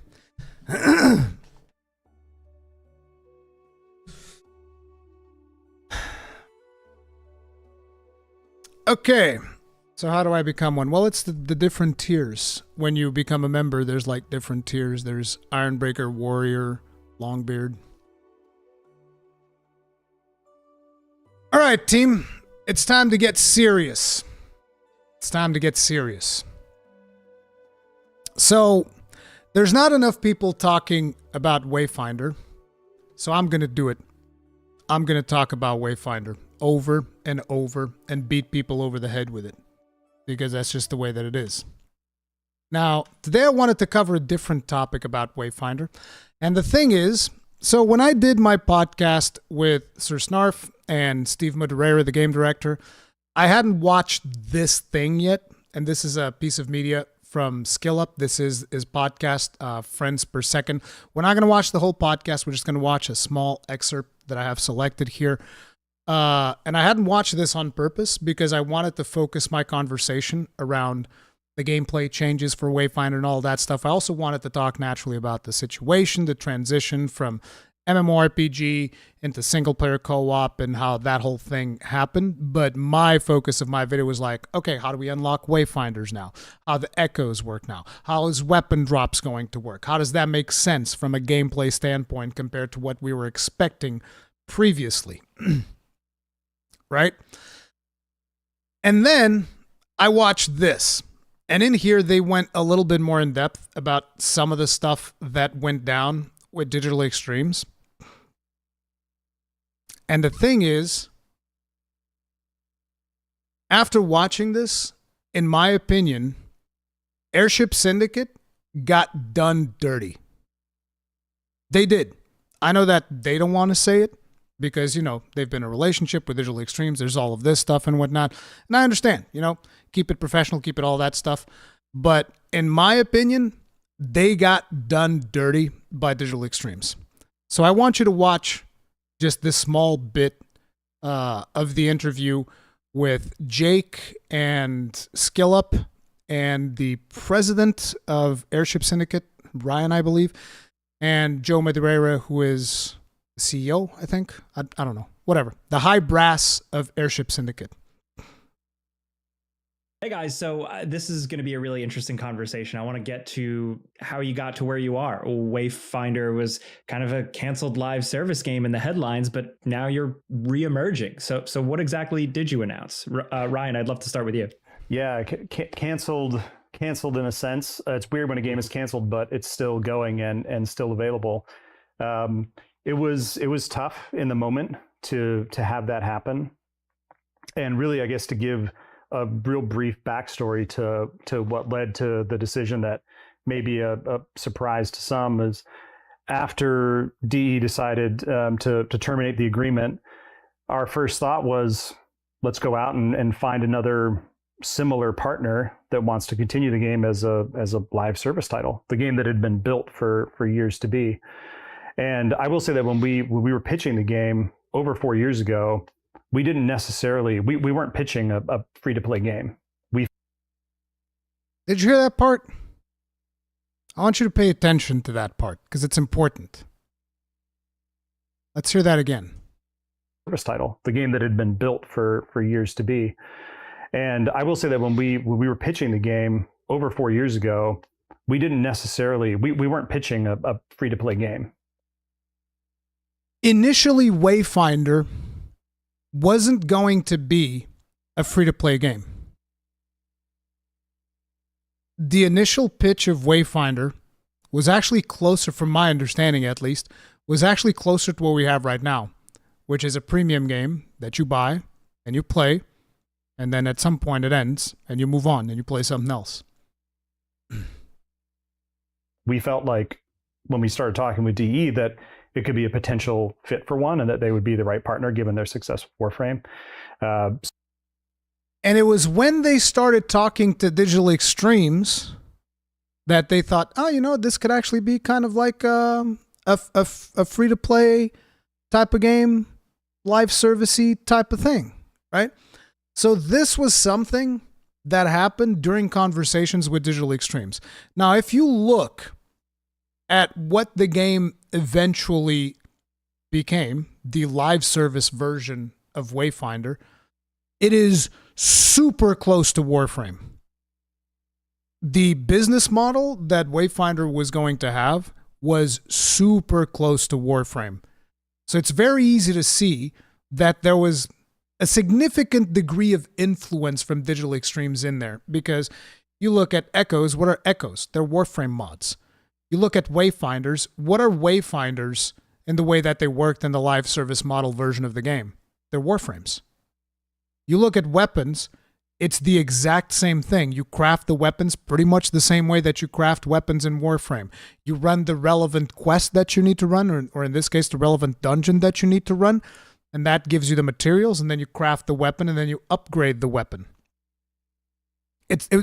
It's pretty much, yeah, like Tabor is saying, it's almost one-to-one with what Warframe was, the way that every single system worked. Which to me leads me to believe that Digital Extremes kind of like guided the development in that direction because it made sense for them, because they're like, oh, we're going to have this live service game. This is going to be awesome. We're going to have, you know, we have Warframe, and then we have this Wayfinder thing, which is actually funny because Warframe, WF, Wayfinder, WF. It's like it's the two WF games, right? That do fundamentally the same thing. And for me, as someone that really enjoys Wayfinder gameplay, Wayfinder art style, I was like, I like it despite the fact that it uses that business model. As a matter of fact, if you go back and you watch the first podcast that I did with Snarf, I made sure to tell him, like, I think that business model is pay to win, but, you know, it's a free-to-play game, so that's none of my business. Like, if somebody is selling you a game and then they also sell you on a pay-to-win business model, that is something that upsets me. But if somebody is making a game that is ultimately going to end up being free-to-play and it has pay-to-win elements, then the whole thing to me is, how bad is that pay-to-win? How much is it going to bother me, right? But, you know, I mentioned it since the beginning that to me it's like, I'm not a big fan of this business model, but whatever. I still really like the design of the game. I like the way that it plays. I like the gameplay. I think it's really fun. So that was my thought process behind it, and that's why I was still playing it and I was still enjoying it. Now, the interesting thing is, the fine folks over at Digital Extremes are also doing this other game, because if you think about Wayfinder almost as medieval Warframe, that's kind of what it is, right? It's almost like medieval Warframe. It's not technically super medieval because it also has some high-tech stuff, but you guys get the idea, right? It's got swords, got all these things, got a more medieval look to it almost. But then you think, wait a minute, they're also making Soulframe, which is kind of like medieval Warframe. So in a way, Wayfinder and Soulframe are competitors of one another. If you really think about it, these games they're competing for the player's attention. Soulframe and Wayfinder. And so you get to a certain point where it's like, well, which game are we going to back up the most? Are we going to back up Wayfinder or are we going to back up Soulframe? And obviously, because Soulframe is being developed in-house, they decided we're going to do Soulframe. Now, I don't know how many other games Digital Extremes were publishing. Out of the biggest name that I always hear when it comes to Digital Extremes publishing was Wayfinder. I don't know if anybody here heard of any of the other games that they were publishing at the time, but it's like they basically shut down Wayfinder when they closed their publishing division. And here's the thing. I would actually recommend people that are curious about the whole Wayfinder situation to watch this podcast, because they go in depth into a lot of the business stuff that I didn't really want it to go into, because it's not as interesting to me. I like talking more about gameplay and less about, the whole business side of things. The reason I even got into talking about the business side of Wayfinder is because I get a lot of comments in my videos of people telling me, oh, they scammed me, and, I wanted to buy an MMO, and I actually ended up getting the single-player game, and I want a refund, and I want all these things. And I find it interesting that a majority of those people blame Airship Syndicate. And it's like, you do realize that Digital Extremes being the ones that publish the game, they're the ones that have the money. So Digital Extremes basically took the money, and there's development costs, there's all of these other things, but the money is on Digital Extremes' side, basically. Airship Syndicate doesn't have the money to give you back, as far as it's my understanding, anyway, unless they've been lying to me, which is also a possibility, but I doubt it. But so it's like, it's interesting to see all of this vitriol directed to Airship Syndicate when the easiest thing for Airship Syndicate to do would actually just be to do what everybody else does whenever they have a live service game that's not working out. Which, can anybody in chat point out what people usually do whenever there is a live service game that's not making enough money? What usually happens to those live service games? I can give you a couple of names.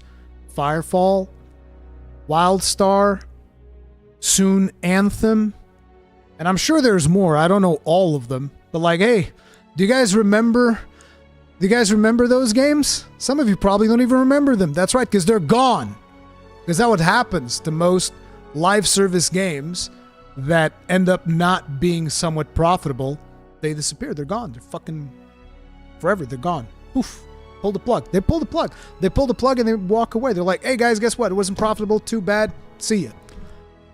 At least Airship Syndicate had the decency to be like, hey, we're going to try to salvage this. We're going to make this into a single player game, and hopefully you guys will enjoy it. And here's the other interesting thing. I've been playing, obviously, tons of Wayfinder, and I think the game we have right now is so much better than the live version. And this is as someone who's played 150 hours of the live version of the game. And I've already gotten to play around with more weapons, more Wayfinders than I did in the live version of the game. And right now, I don't know, I think I've probably put in 20 hours since the release of the game or whatever. I've been really pacing myself. I'm not in any rush to finish the game or to go giga hardcore. I play every now and then and just experiment with different Wayfinders and all of that, because I'm also waiting for some quality of life improvements and some of the new content that's going to be coming out for the game to be more polished and whatnot, right? And it's like, it's, in my opinion, such a better game. And I understand people wanted an MMO, they want an MMO, and it is what it is. But it just feels weird to me that you'd want something that artificially extends the time that it takes for you to get weapons and get the Wayfinders and upgrade the Wayfinders, as opposed to just enjoying that at a more reasonable pace without any fear of missing out, without any of the business trappings of a pay-to-win live service game and all of this stuff. Their progression was slowed down most likely because of Digital Extremes wanting to make you spend time on the game. Exactly, because they needed the engagement. Because that's just the way that these games kind of work. Now, it also makes me sad because I was really curious to see just how much more content could potentially be developed in the live version. and I'm hoping that the game is successful enough to keep it pushing. But after watching this, it was very clear to me that, like, no, this wasn't just like, oh, you know, things didn't really work out. It is what it is. Like, no, they were done dirty. They were done dirty. Now, whether they were done dirty because of Soulframe or they were done dirty for, you know, economical reasons, they were done dirty. And here's the another interesting thing, which I feel like they took a lot of heat for at the time. That is also mentioned here. I'm not going to be scrubbing to that specific spot, but I can tell because I've seen the whole thing multiple times. So here's something I wasn't aware that they've mentioned here. I haven't really looked into this, but apparently Warframe is peer-to-peer, which I wasn't aware. Warframe's peer-to-peer. Because initially I figured the server technology that they're using in Wayfinder is the same server technology that they're using in Warframe. So why the fuck did the Wayfinder servers just explode on release? But it turns out it's not the same technology.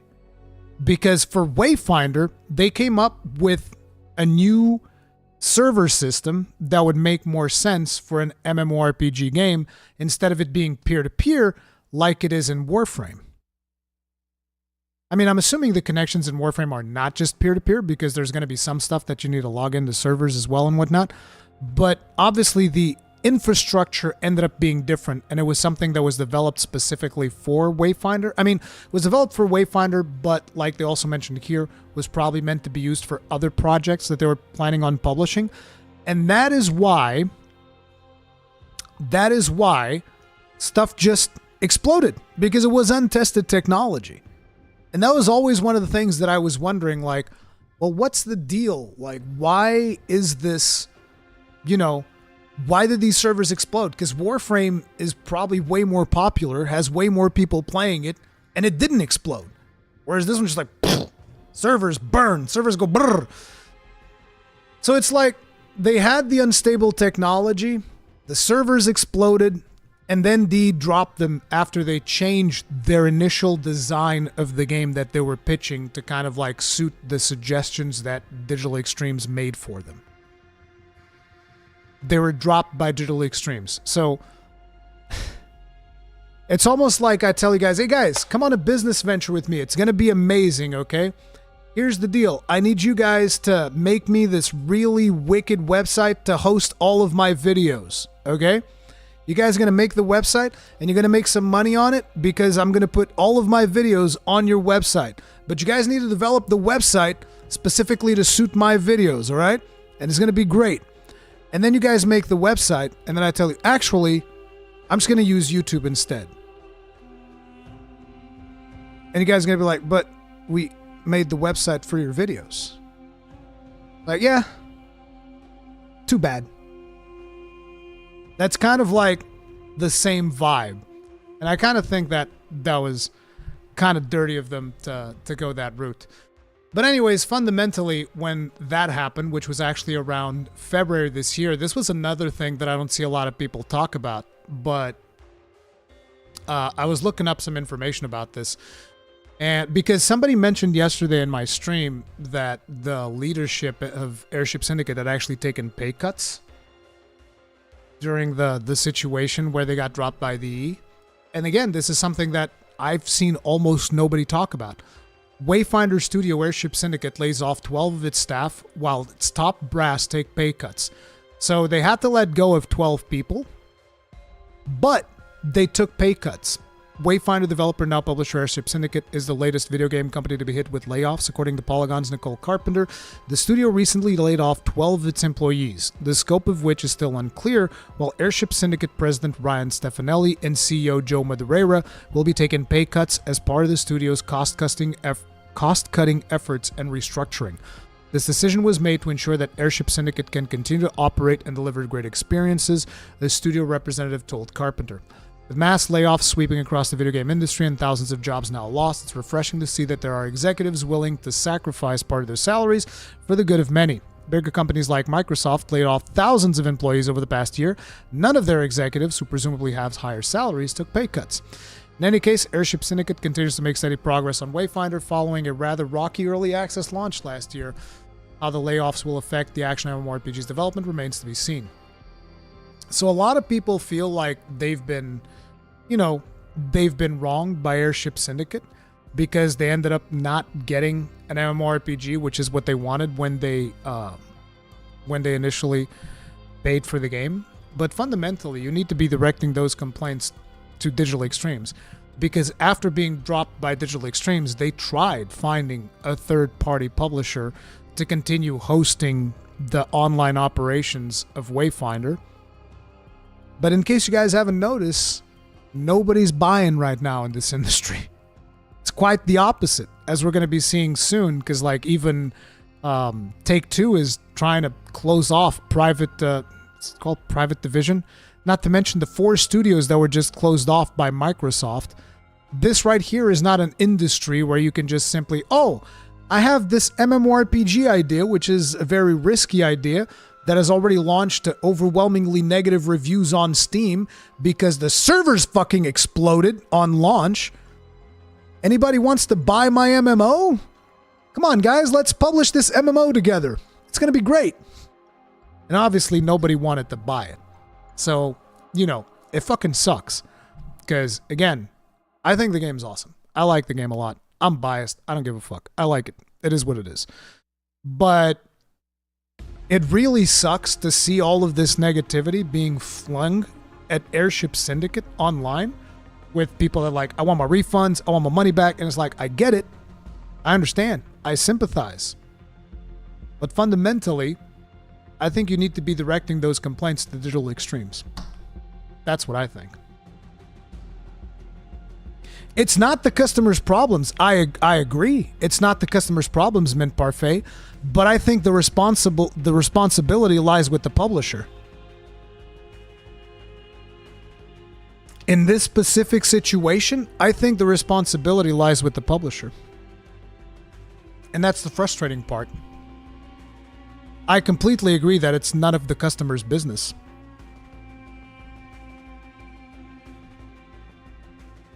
It's none of the customer's business why things went sour, why things went bad. It's, bro, doesn't matter. You put down 50 bones, you want an MMORPG, you're not getting an MMORPG as far as I'm concerned. You are entitled to a refund.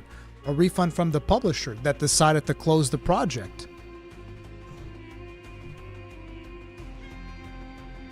Yeah, Warframe as a publisher is not a bad choice. That's the other thing. It's not even a bad partnership choice. I agree. It simply didn't work out.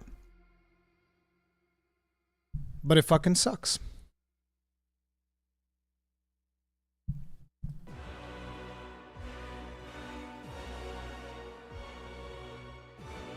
It fucking sucks.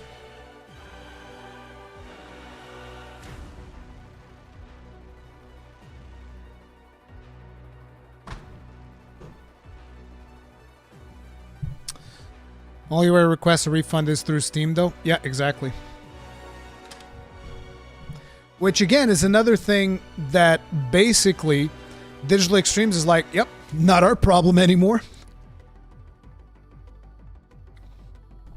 Digital Extremes goes like, not my problem.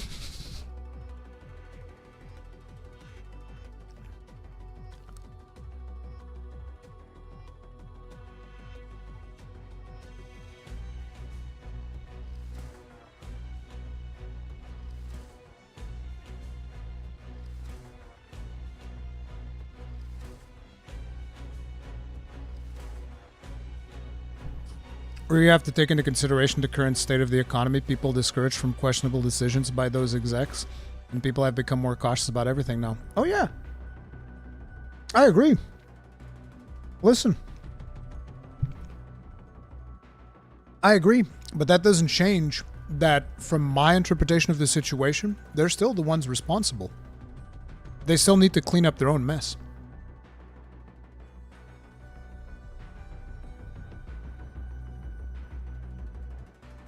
The layoff situation has been tragic. Oh, yeah. And it's going to get worse before it gets better.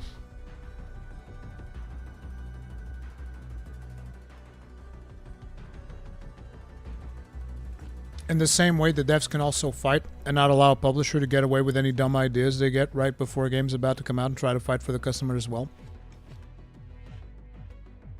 Listen, how are you going to fight a publisher that can crush you with their wallet?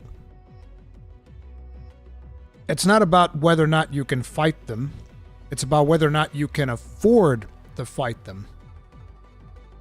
If you actually think about it, that's the way that it goes. Like, for instance, right? Imagine this. For no reason whatsoever, okay? Imagine out of the blue, Disney decides to claim this live stream as their material, despite the fact that I haven't shown any Disney material in the live stream. Do you think that it matters if they're wrong?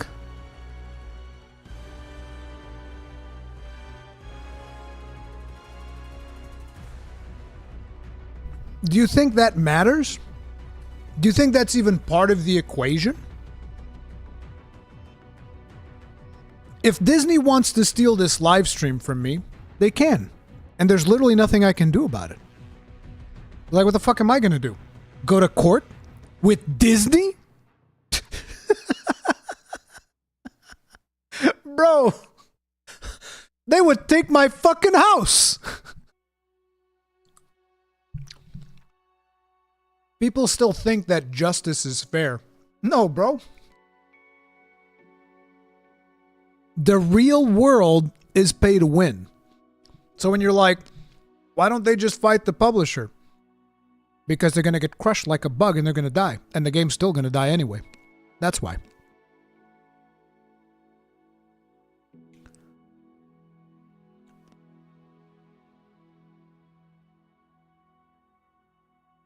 Hey, Gardens, what's up? So it's like, it is what it is.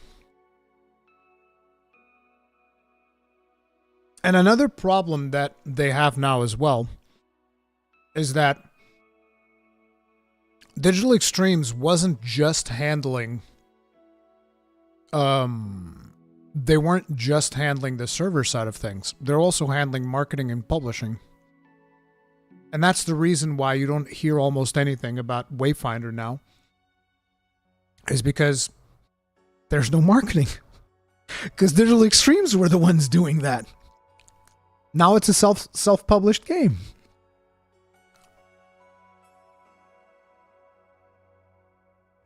Joff says to sell off Microsoft stock now because it's gonna...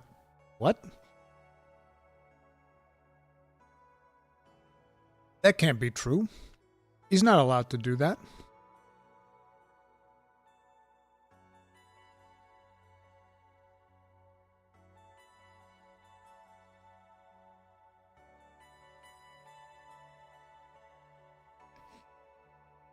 Yeah, I don't think Disney would take my channel either. But I'm just saying, if they wanted to, they could. And there's literally nothing I can do about it.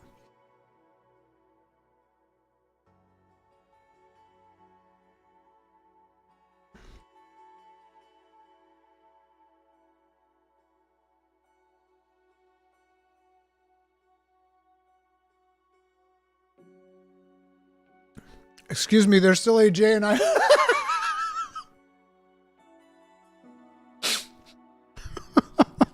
I thought you weren't here.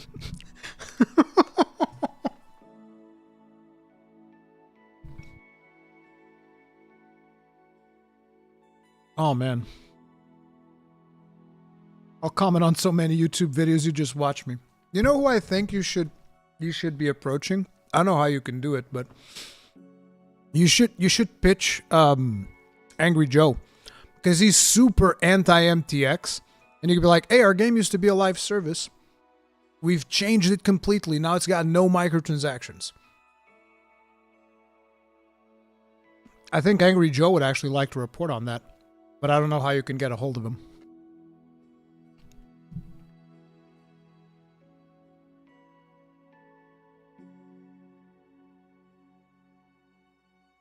You guys know I once met Angry Joe. I met him in person. He was jealous that I was interviewing Yui Tanimura for Dark Souls 2.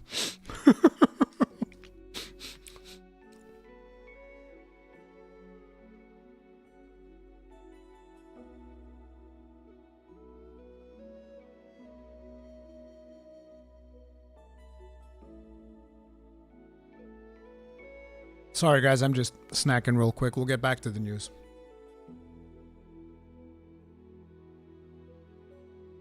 I like Angry Joe. I don't agree with all of his takes, but I like Angry Joe.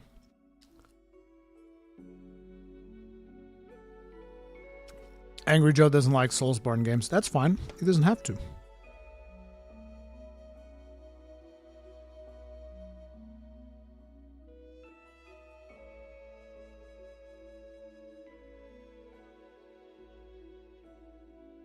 Well, good luck, Snarf. Have fun.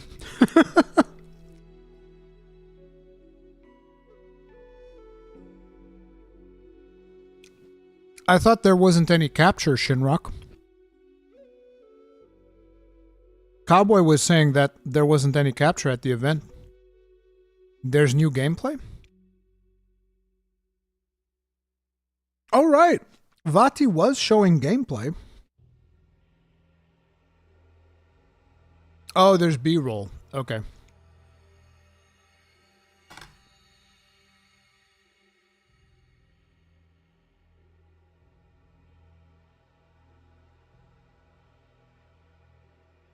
Yeah, yes, S99. I believe that they're going to show off the flagship. I think that would make sense. Yeah, I don't want to watch Vati Video's video. I don't want to watch any more videos on Elden Ring personally. I was actually thinking about making an Elden Ring video, but I'm probably not going to, considering that now there's all of this coverage. I'm just going to keep playing the game. I don't want any spoilers. I've seen enough. Yeah, Vati is awesome. I'm not complaining about Vati. I'm just saying I don't want to get spoiled.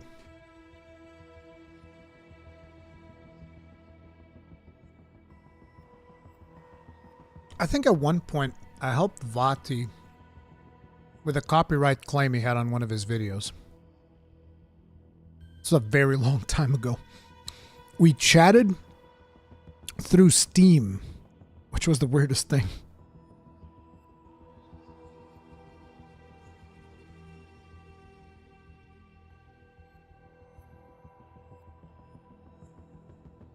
You never tried Dauntless? Yeah, I did.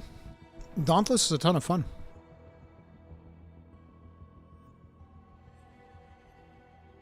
Yeah, Kaiju Box. Monster Hunter, everything that they reveal, I'm covering.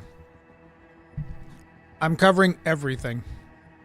It sucks because I know they're going to reveal too much, but I'm covering everything. So, fair warning.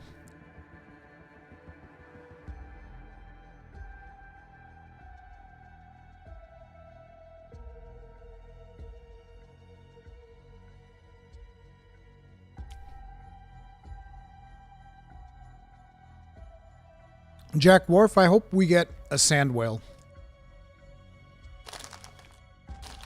Yeah, they laid off. They laid off a bunch of people at Dauntless.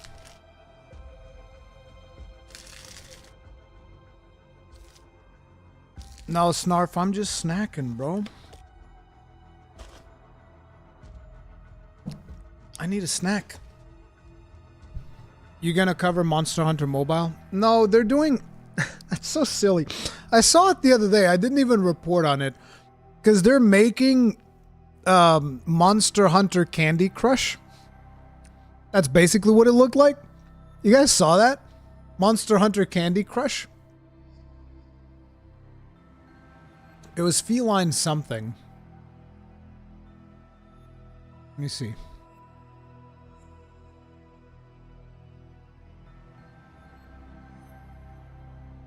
Here it is.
I ain't about this life.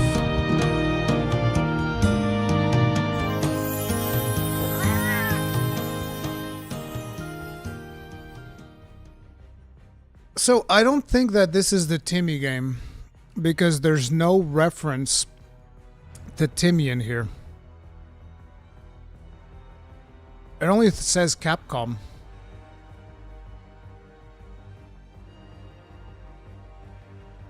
So yeah, I don't think that this is the Timmy game. So there's still another mobile Monster Hunter game besides this one. There's gonna be 3 Monster Hunter mobile games. It's insane.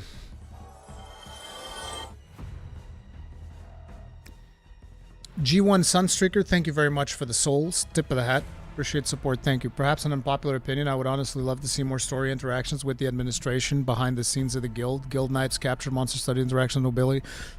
I want to see a conspiracy theory story about the dark side of the guild. Because I can tell you right now, the guild is up to no good, dude.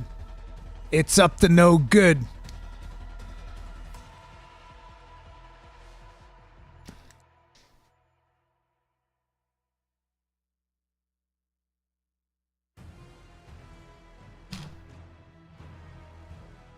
Hopefully these mobile games make enough gacha money to keep the paywalls far, far away from the mainline game. Yep. Yep, dude. I sure hope so. So, what can we expect from Summer Game Fest? Summer Game Fest will focus on existing games, so don't hype yourself up for games that are years and years out, says Jeff Keighley. Expect more already announced games than first reveals. In the wake of E3's demise, Jeff Keighley's Summer Game Fest has emerged as its self-appointed heir. Summer Game Fest live streams in last years have brought big reveals like 2021's Elden Ring gameplay. We should expect more of that kind of thing this year, according to Keighley. That is, trailers and announcements related to games we already know about, rather than earth-shattering reveals of unannounced games. Keighley recently opted onto a Twitch Q&A session for some expectation setting for this year's presentation.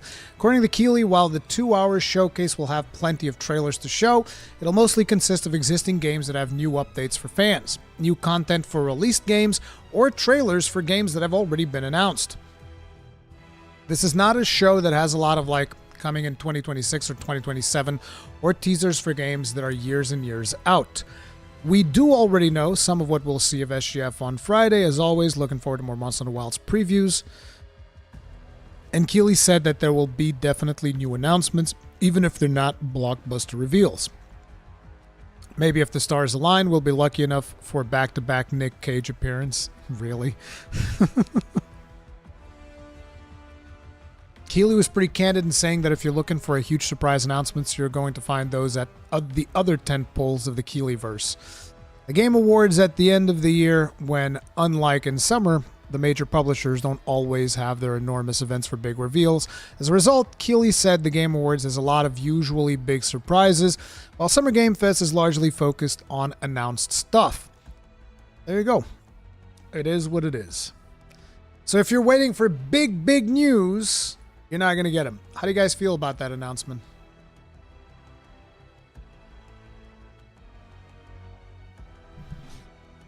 How do you guys feel about that? Xbox Showcase is where you'll see heavy hitters. New Doom, new Gears, and a good chance for Fable gameplay. I don't know, dude. I think Xbox definitely needs to put out a banger presentation. They need to put out a banger presentation. As to whether they'll be able to deliver it or not, I don't know. Wilds is going to be the thing that I'm going to be covering in the channel the most next weekend, so it's all good. It is all good in the hood. I prefer a small trickle of information, not a fan of going into games already knowing everything. By the way, I think they're doing some DLC for Dragon's Dogma 2. I think that Jeff Keighley put out something.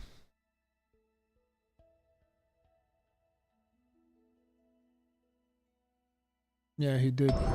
Wait, I'm gonna mute because usually these have audio that is not copyright friendly.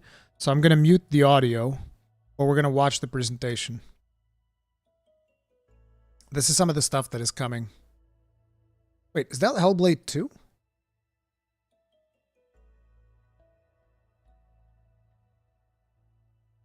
Is this Hellblade 2? No.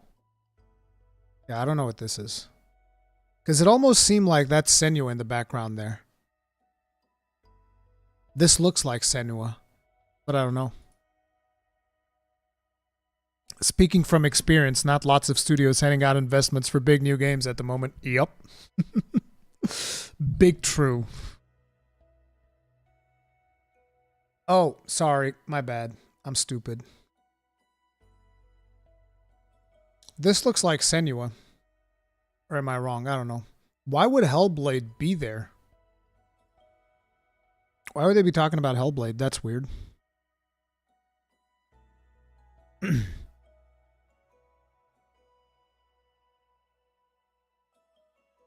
I don't know what this game is.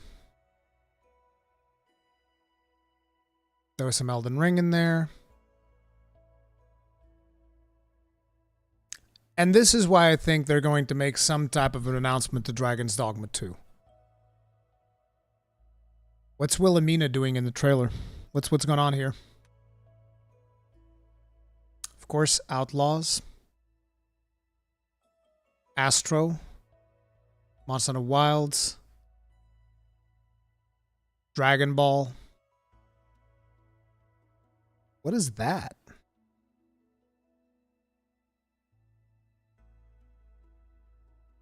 Some chivalry stuff. More Dragon's Dogma 2. Look at how prevalent Dragon's Dogma 2 is in here. Phantom Blade Zero! What could they possibly announce for Elden Ring? More, look at how much Dragon's Dogma stuff is in there. You guys see that? There's so much Dragon's Dogma stuff in there. Gundam Dynamis, thank you very much for the souls. Tip of the hat. Appreciate support. Thank you.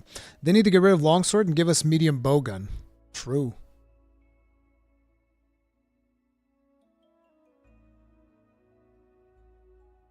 Wait, what was that?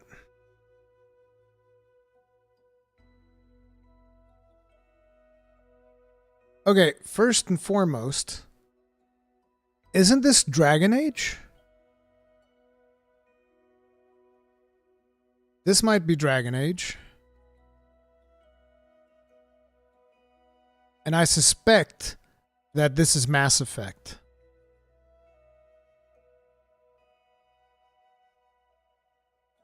This right here is Mass Effect. Dune?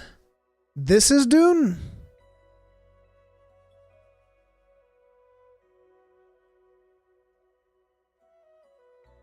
Because, like, this thing looks to me like Mass Effect.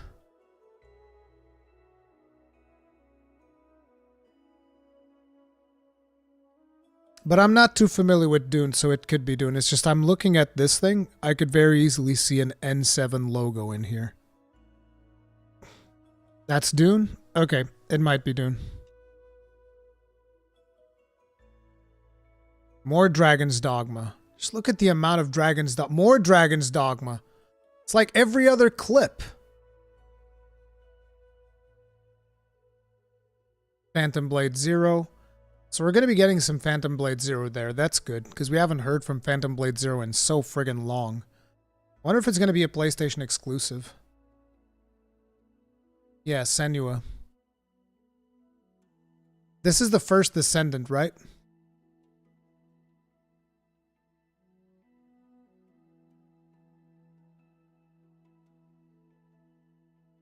Wukong. What the hell?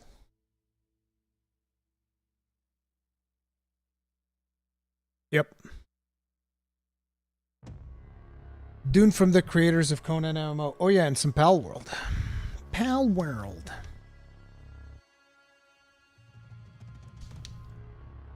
Yeah, there was a little bit of Stellar Blade in there.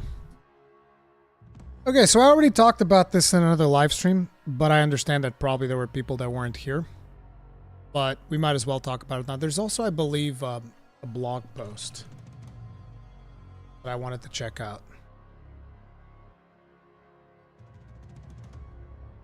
Bro, why you gotta put spoilers like... Bro.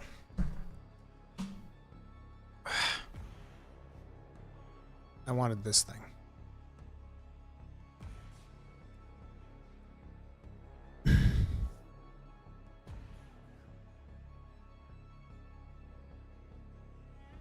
So, Ermin Holst, soon to be co-CEO of Sony's PlayStation business, addresses day one PC releases. Live service games will come day and date on PS5 and PC, but single-player narrative games on PC are designed to then entice PC owners to play sequels on a PlayStation console. Let's hear his words. Indeed, we are bringing our titles to the PC platform, and we have a dual approach here. On the live service side, we are releasing our titles simultaneously, so day and date on PlayStation 5 and PC, but with our tentpole titles, our single-player or narrative-driven titles that are, as you saw in the presentation, the backbone of what PlayStation Studios has delivered in recent years and in our history, we take a more strategic approach and we introduce our great franchises to new audiences, and we're finding new audiences that are potentially going to be very interested in playing, for example, sequels on the PlayStation platform. We have high hopes that we're actually able to bring new players into PlayStation at large, but into PlayStation platforms specifically. Actually, the same goes for the work that we do with extending our great properties onto other media, such as television series and film, for example, as you have seen with The Last of Us on HBO or Gran Turismo, the film, that brings in new players into our franchises as well.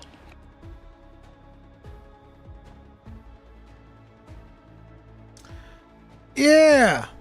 Yeah, of course. I think, don't you guys think that this makes perfect sense? This makes perfect sense to me. You know, the same people, PC gamers that is, the same people that will straight up not buy a video game if it's not on a launcher that they're comfortable with.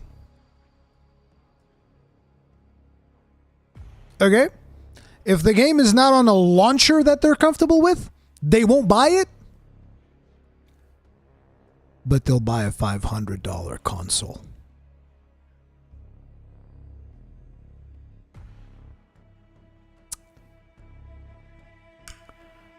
No, I don't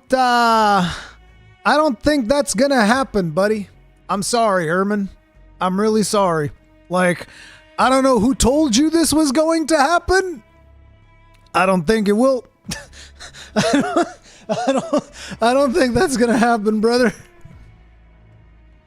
Like, listen, this isn't me. I'm a content creator. I'm gonna play the games wherever the hell they are. It's just, to me, it's a very easy decision, right?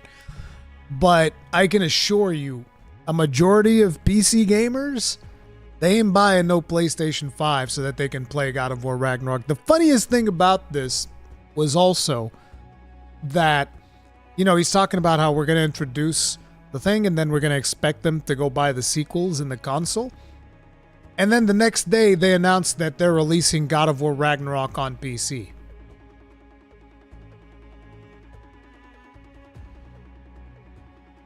Doesn't make a lot of sense to me. But, you know, it's... That's crazy. Oh, man. Anyway, here's some other better news. Apparently, PlayStation VR 2 players can access games on PC with adapters starting on August 7th. Now, this is going to be something that I'm going to be very curious about, because I have a PlayStation VR 2 that Sony sent me, and it'd be cool to see how it works on PC. How much is it going to cost, the adapter? 60 bones?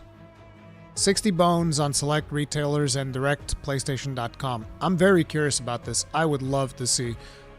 Let's see here. GPU graphics card. You need a GTX 1650? What? How are you going to run this on a 1650? That's insane. A Radeon? Okay, so there's the For the best performance, recommend you use a 3060 or a 6600 XT. That is impressive if that's all it takes. That is very impressive. Because the PSVR 2 actually has really good visuals. So I'll be very impressed if you're able to pull that off with just these GPUs, because these are not fantastic GPUs they have in here.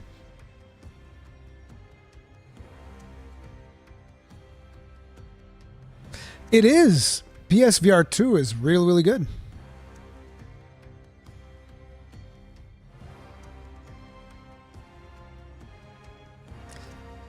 Dragon Age 4 will be better than Dragon's Dogma 2. Oh yeah, sure. I can't wait. I'm sure it will.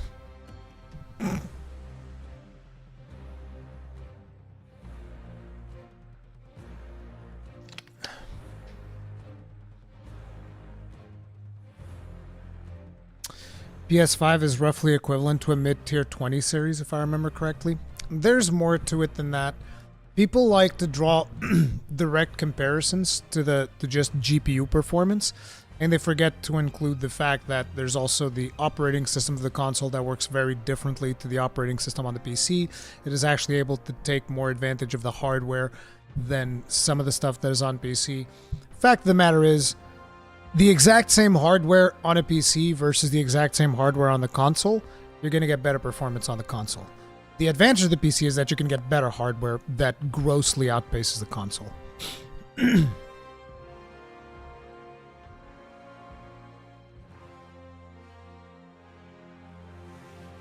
Get a load of this guy, Rurikhan. Yeah, true.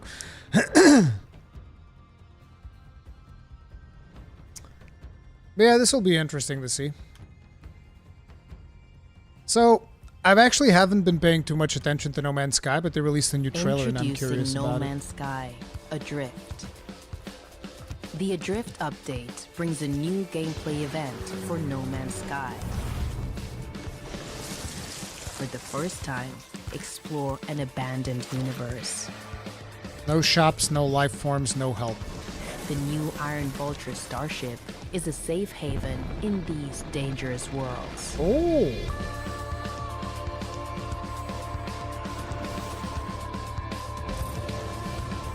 I'm assuming you get the ship at An the end? exploration challenge. No other life forms. No shops. No help. And make a pact with a ghostly new frigate class.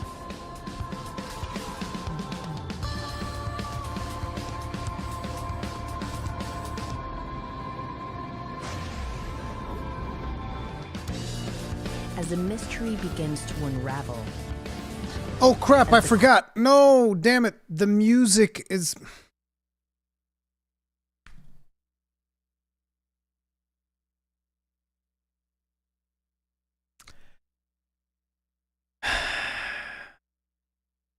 No Man's Sky content creators coming up to me just going like, hey, first time?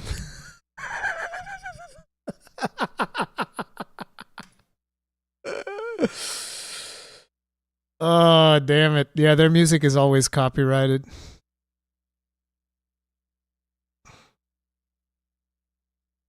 This looks interesting. A busted spaceship. Space station. What are you going to be doing here? Oh, they don't say. And it's gone. Yeah, it is. I'm very curious about this. No Man's Sky has been improving on a lot of things.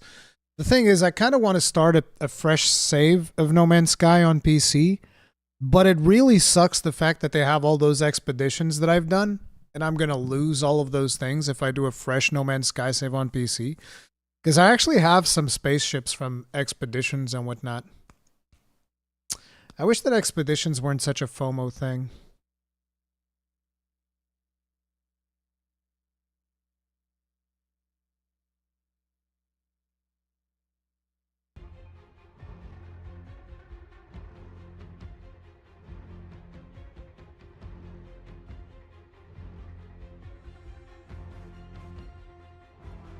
We all thought you were a professional. Such a mistake. True. I don't know if you're interested or not, but a lot of people are dropping their event showcase. Yeah, I know. I'm not checking it out, old man Kirk. I'm staying away from it. Too many spoilers. I feel like it's actually a mistake to reveal that much stuff this close to the release of the game. I don't like the fact that they did that. Because there's already so many things out there, so much information out there. It's actually frustrating that they're releasing more things. I don't think it's a good thing. I think one of the best things that they're usually able to do is maintain this aura of mystery around it, and they're over marketing right now.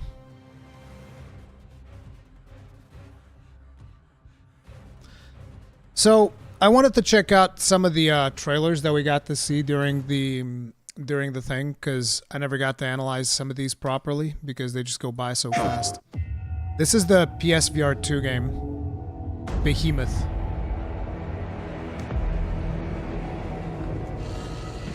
I thought I could be a hero and break the curse. But I was a fool. From The Walking Dead, Saints and Sinners. There is no hope here. And the gods that walk among us thirst for death.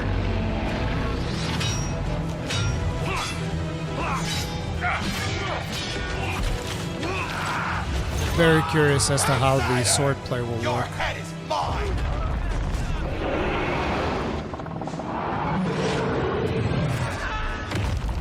Look at that big boy. The poison in my veins begs me to kill. I'll put you in the ground!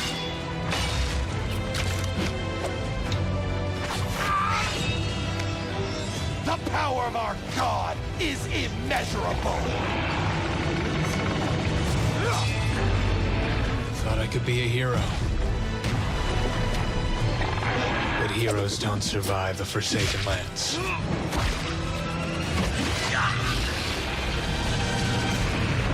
Only monsters do. What do you guys think about this one? Because I liked what I saw. Like the three games that we're going to be watching real quick here, these were, in my opinion, the three most interesting things besides Monster Hunter Wilds that we got to watch at that presentation. Dante Nicholson, we talked about Monster Hunter Wilds at the start of the stream. You can probably scroll back and still catch that. Hey, Angry Scott's dad, what's up? Very edgy VO. I like what I'm seeing. I think it could be fun. It depends on how linear it is. Because if it's too linear, and that's one of the problems with a lot of VR things, is that they're most of the time super linear games. Like you look at the the first title, which by the way, if you want to check out PSVR, I have a full live stream of the of all the games that were available at the time that I got the unit. And most of those games were just super linear, like the Call of the Wild, the Horizon game, whatever. A majority of the time, you were just sitting there going like this. As a matter of fact, if we go back, we can probably watch that. Like watch. Let me see. Rurikhan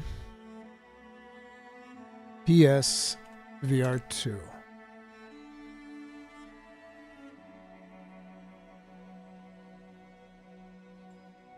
I was so much younger back then.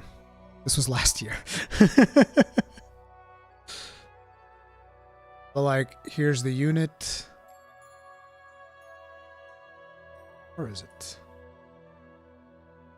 Yeah, here's like the controls. I was telling people how the controls feel and whatnot. It's actually very comfortable. It's, out of all the headsets that I've worn so far, this one's probably the best. Where was it? Yeah, the Horizon one.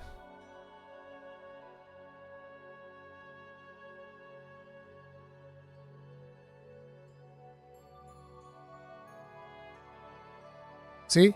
This is what you're doing. Most of this video was just me doing this. The whole climbing shenanigans. Like if I fast forward a little bit, like watch me do that again and again.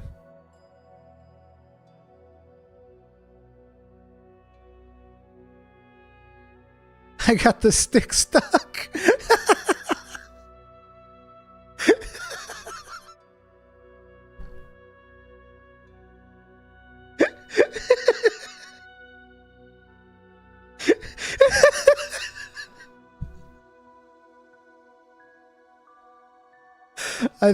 I decided I didn't need that stick. Oh, there, he fixed it. It was stuck.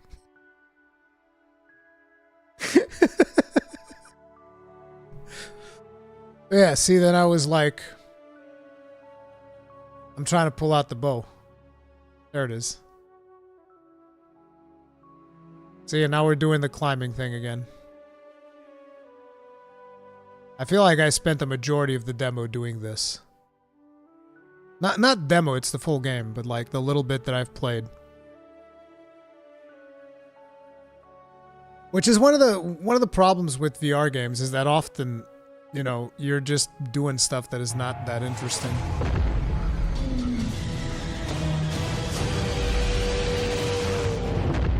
Stomp, join the hunt. Wishlist now, Skydance games. But yeah, I'm curious about that one. Then another one is obviously this. I want to play this. I don't even think this has a release date yet.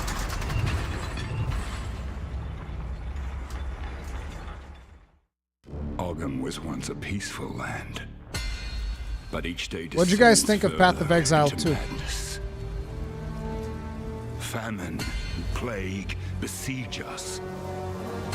The very earth is being poisoned. The Count's men, once our protectors, have turned on us. And now they come for me. Altered Waves, posted on Discord. It's probably easier.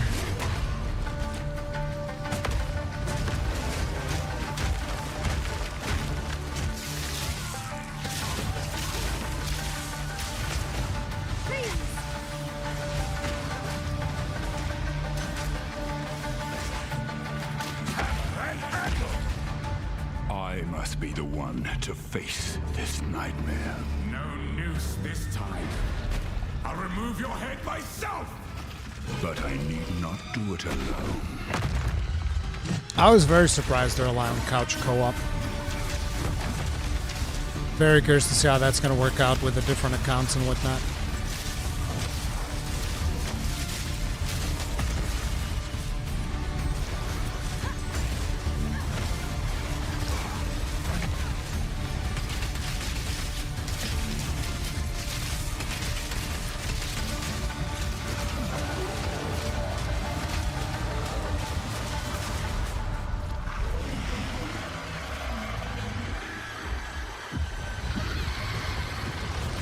According to one of the main devs, they will let you log in with 2 accounts. Makes sense.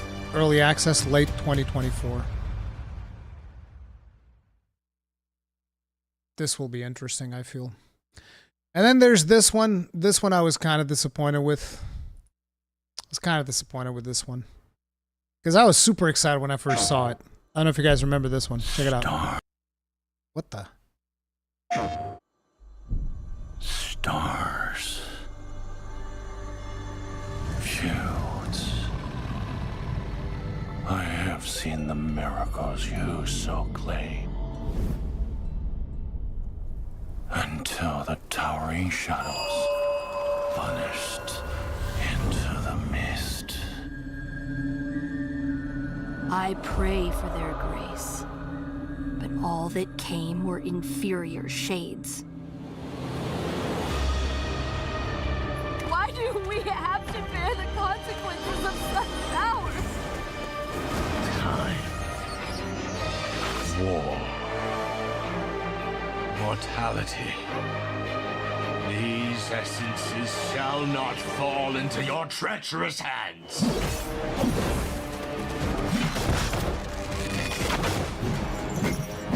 Wayward emissaries, grant us the forgotten miracles. Rain fire from above. This desolate land needs a sprinkle of madness. I love how they just ripped Bloodborne's gun Remember, spear. No matter what happens, we did not betray this world. KJX, thank you very much for the souls. Tip of the hat. Appreciate the support. Thank you. Path of Exile 2 should be the best free game of the year, right? Maybe? I don't know. But yeah, I was, what the? No. I was actually super hyped up about this one when I first saw the trailer. But then I looked into it and I was like, oh, because there's a blog post, right? In the blog post, we have I'm Yang Yang, heads of Tipworks Studios from Infold Games. I'm honored to introduce a new game, Ballad of Antara, to the amazing PlayStation community. This grand new action RPG title is a new IP created with the highest fidelity and will be free to play. When you have a game like that, that's going to be free to play, the first concern is going to be, okay, what's the monetization going to be like? And considering that they talk about the characters, so like for this new IP, we set out to create a vast world, both in geological scale and cultural variation. The normal version of this world, common folk reside in another version of the world, peculiar sightings and encounters await. We call this unimaginable part of the world Para. Fundamental essences of the living world are taken away and trapped inside the Para from the invasion of an ancient power. That's where our story begins. Experience the adventure of two intertwined fates through exotic landscapes. For each new destination you travel to, you will explore a handcrafted gameplay space with intricate, exploration-oriented level design. Each destination has its own unique para, as their own unique essence is taken away, with drastically different biomes, stories, heroes, and adversaries. Ballad of Antara is an action RPG with multiple playable characters. These characters possess the power to traverse the two worlds of normalcy and unimaginable. We call them emissaries. Each emissary has their own unique class, gameplay capabilities, and their own enticing, mysterious stories we want to tell. This, to me, screams gacha. I don't know if it's confirmed, but I'm pretty sure it's going to be a gacha. It definitely feels like that's going to be the case.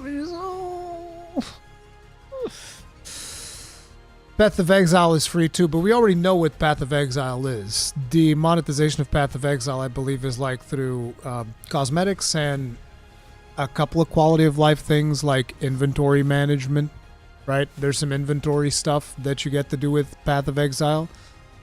That's pretty much it, I think. Whereas this, probably going to be a gacha.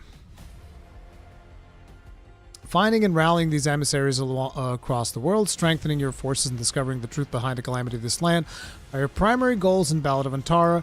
The young girl shown at the end of our reveal trailer is the key to this endeavor. You will help her undo the devastation done to this desolate world through trials, twists, and confrontations, and witnesses grow along the way. Besides an engrossing single-player narrative, Ballad of Antara will also offer multiplayer support up to 3 players, so you can venture with friends or find other players to face this challenging land head-on, including story quests, exploration, and intricately crafted dungeons. For us, this has been a huge undertaking of the last 4 years, so they were excited to finally be able to reveal it, and right now we're hard at work to release the game in 2025. Post-launch, we also plan to keep updating the game with new emissaries, new zones, continuation of the story, and more.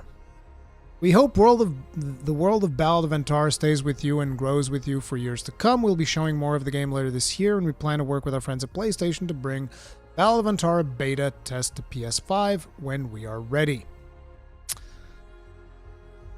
I feel like whenever you have a free-to-play game, when you announce that game, one of the first things that you need to talk about is the business model. Because I feel like we need to know what the business model is. It's like, how are you monetizing? This is super important, because otherwise we're all going to jump to the worst conclusions, which is why everybody's jumping to gacha. Imagine they actually reveal, no, actually it's not gacha at all. We're just going to sell you cosmetics. That's it. PvE gacha is not too bad. I'm not a big fan.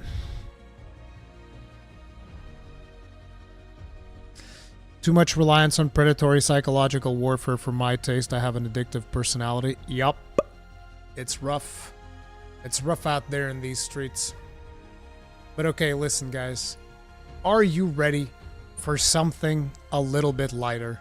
Something a little bit different? Something that is the future. This is the future of video games, and you are not ready. Okay? Listen, guys. This next segment that I have for you, this is the future of gaming. We are going to change gaming forever. You guys have no idea the potential of Web3 technology, okay? You have no idea what we can do with Web3. All right? You're going to own the NFTs, but it's not just Web3. It is Web3 and generative AI. This next trailer that I'm going to show you is going to change the game forever. This is going to change gaming forever. I'm going to play it once in its entirety, and then we are going to break down this marvelous piece of technology. Okay?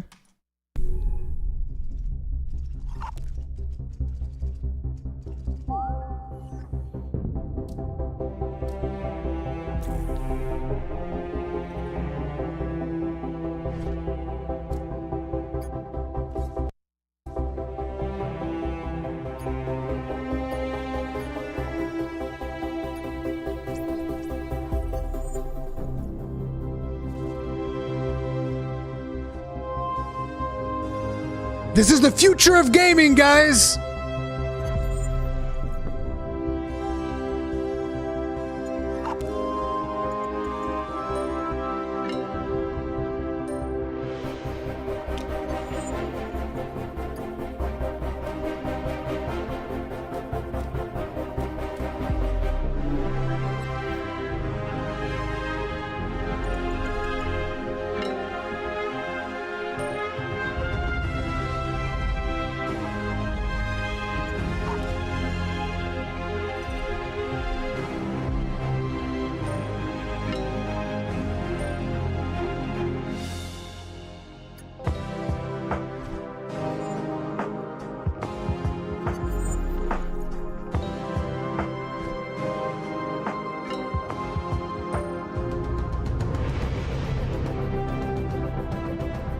This is the best thing ever! Oh my god!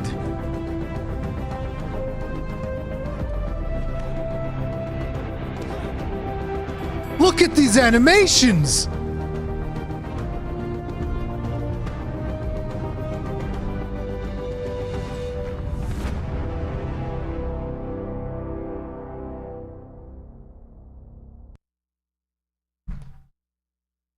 This video is sponsored by Dell. What the hell? I probably do have autoplay on. Stop. So, yeah. Apparently, this is what we're doing now. So, number one, I would just like to point out, every single one of these avatars looks like shit. Like, look, what the fuck is this? Be real? Oh, this is beautiful, bro. I am not even joking when I tell you that, like, you know, I have upwards of 200,000 subscribers. I can't think of a single fucking person that would want to touch this disgusting showcase of technology. This absolute fucked up aberration of whatever the fuck these people are trying to do. Again, it's one of those situations where somebody just screamed at some random investor, Metaverse! Generative AI! The blockchain! Web3! And those investors were like, oh my god! We're gonna make so much money! You don't understand! Bro, this is so fucking stupid that I can't believe that they put out this trailer. In 2024, they put out this trailer and they were like, bruh, this is it right here. Look at the frame rate on this thing. You want to know why the frame rate's like this? It's because it's more cinematic. Look at Philly over here. My man has got no fucking textures, okay? He looks like fucking Black Squidward. All right? That's what we're getting. That's what we're getting. And then we have the Mad Hatter. We have the Mad Hatter. This is beautiful. I wonder where they stole that model from. We have generic Goblin, and this I think is the character from Ready Player One. Oh man, look at all these amazing clothes you have. This is so fantastic. We totally can't do that with today's technology. It needs to be Web 3.0. Then you have whatever the fuck this is. It's probably like a green screen. I think this character's on a green screen, and this is just some shit that's been rendered in some other engine. And then it's like everything is AI generated. That's beautiful. You wanna know why that's beautiful? Let's just completely remove the creative element from video games. Let's just remove it. And let's just have an AI scrape the internet and vomit up some random bullshit for your video game. I want a chair. Blah. I want a sofa. Blah. Here's the sofa. Blah. And like, not to mention that all of this looks like dog shit. It looks so fucking bad. It makes my stomach churn. Okay? You guys remember the snacks I was having earlier? Just rewatching this for the second time is making that stuff come back up, okay? My acid reflux is now in full effect, based exclusively on what this piece of absolute dog shit looks like. This amalgamation of technology that is an absolute aberration to everything that is creative in the industry of gaming, but they've managed to have the testicular fortitude to put out this dog shit ass piece of garbage of a trailer. Congratulations, gentlemen. We have really surpassed ourselves. Generate a new landscape. Make me a distant planet. Mushroom Realm. Why don't you generate me a gun so that I can shoot myself in the face and not have to look at this shit anymore? Now generate me some lo-fi slop. And give me a fucking Bored Ape Yacht Club 8, baby! Woo!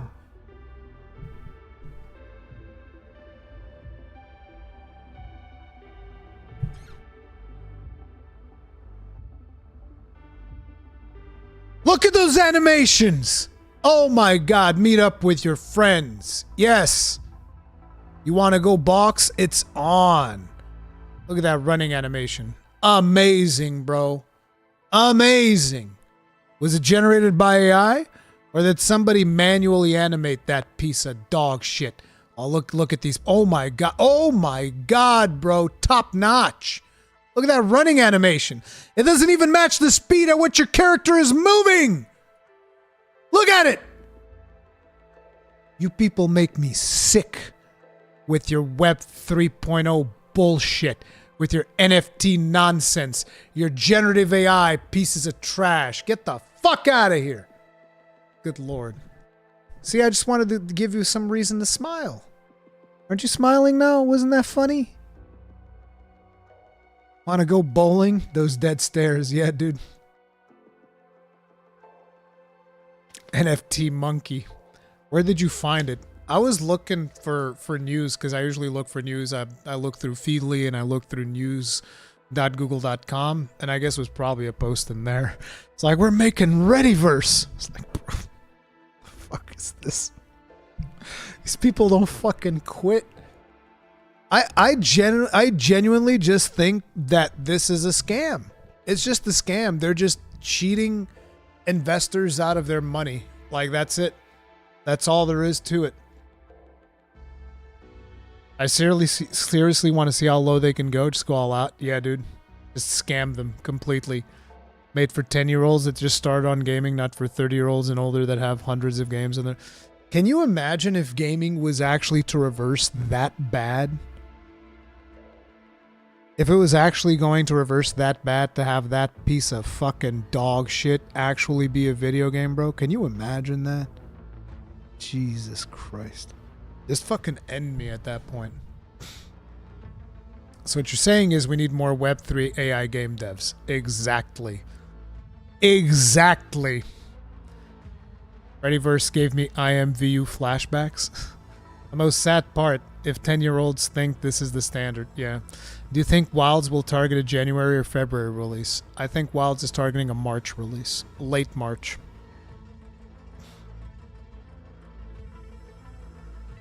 I don't need to imagine it already exists. You just watched it. Yeah, I know. I know. Still kind of sad. I actually feel bad because I had the Wayfinder music playing on top of that. Some people might actually listen to the good music of Wayfinder and think it's somehow associated with that piece of trash. They might go like, hey, the music was actually pretty good. No. No, it wasn't. Because it's not from that. We were talking about some Web3 garbage, Silver Nitro.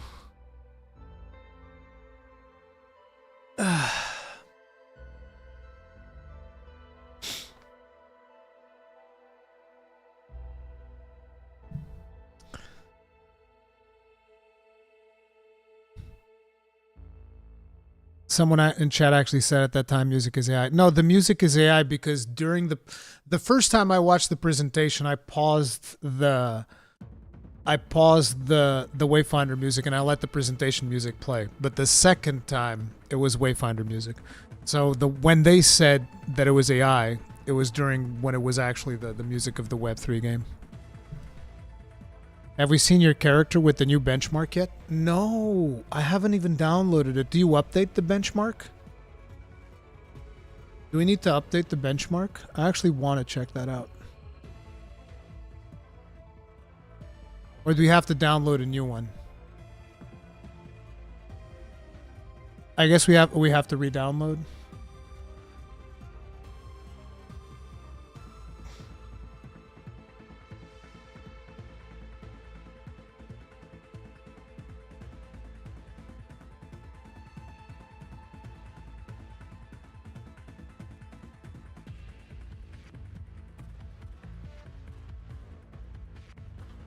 Yeah, I'm downloading right now. It's 4 gigs.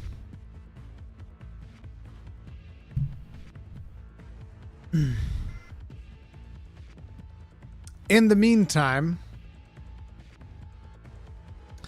so there's this post from Thomas Mahler that I wanted to talk about. I haven't read the whole thing yet, but I really like the type of stuff that Thomas Mahler usually talks about. So this is a guy from No Rest for the Wicked. He's one of the main people responsible for No Rest for the Wicked, which, by the way, really cool game. The studio behind No Rest for the Wicked is Moon Game Studios. They're also the guys who worked on Ori and the Blind Forest, Ori and the Will of the Wisps. And so here's what he had to say about the whole thing that people are constantly talking about, a video gaming crash. And it's interesting because this also ties into the next post that I'm going to be talking about. But he says, I see so many depressing takes from people who think that we're close to a video game crash given the recent events in the industry. Naturally, he's talking about a lot of the firings that have been happening, and just the overall situation in the gaming industry is not at its best state right now. But he says, I really couldn't disagree more with this outlook. What I'm seeing is an industry that's in dire need of course correction because for too long the forest has been missed for the trees. I agree. Instead of focusing on fun, a lot of publishers and studios chased AAA graphics and presentation. They chased a lot of things players didn't really care about, and because those things cost a lot of money to produce, they also introduced mechanics to squeeze more and more money out of players until we hit the tipping point. This is like, bro, this times a million. Because for some strange reason, I feel like so many developers and publishers just came to a point where they're like, bro, no, you don't understand. We need 8K textures on the pebbles in the ground.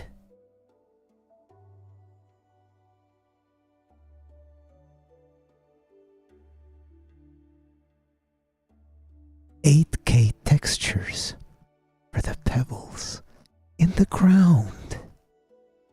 Do you understand? They need 8K textures. And there are some people that actually think this way. Okay? There are some people that actually think this way. And then they're like, oh my God, why is our budget so ballooned? Well, because we need artists to work on these 8K textures for the pebbles in the ground. You idiot. But yeah, they do that. It's ridiculous. And then the games are optimized like shit and they play like shit and it's ridiculous. And it's like, I think visuals are very important for games. Don't get me wrong. They are very important for games. But there comes a line wherein you cross a certain threshold where it's not that important. And let me tell you something else. Art style is much more important than visuals. Art style is infinitely more important than visuals.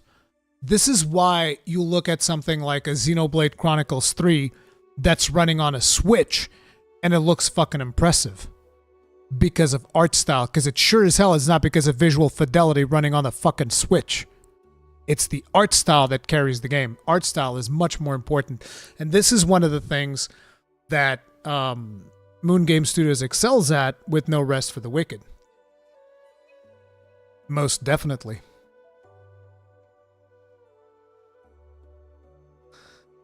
And now that the sentiment has shifted somewhat and more people started to vote with their wallets, lots of industry people who are set in their ways are bewildered and question why the thing that's always worked in the past suddenly isn't working anymore. But you just need to focus on the actual core. Why do we make games? Because we want to entertain people. We should always just focus on the fun.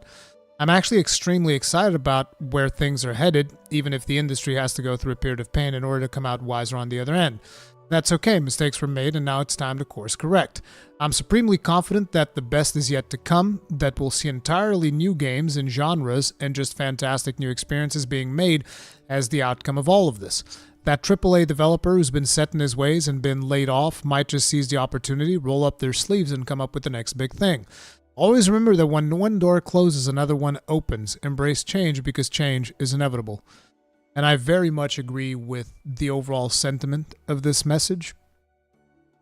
And I do think that we've gotten some extremely impressive stuff from like AA publishers in the last couple of years. Like my game of the year last year was Remnant 2, which is definitely not a AAA game, I wouldn't say, but I had a fantastic time with it. And just like that, we also recently had Hades, which is also not a AAA game. It's also phenomenal, you know? There's a bunch of games like that. We also have Wayfinder, which even though it had kind of like AAA financing initially with Digital Extremes, now it's very much, I would say, a AA game. And it's a ton of fun. I enjoy the crap out of it, especially with the new business model, which is way better. But, you know, so there's a ton of really cool games coming out.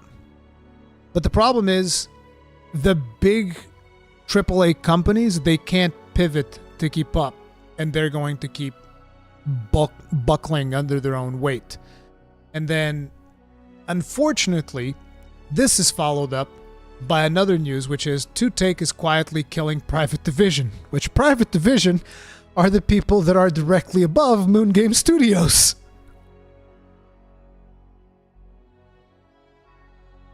Although they report themselves as independent, but are they not a part of Private Division? Am I mistaken there? I'm pretty sure that they're a part of Private Division.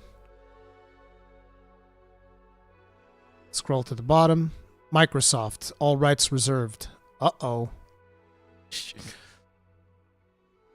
Xbox Game Studios.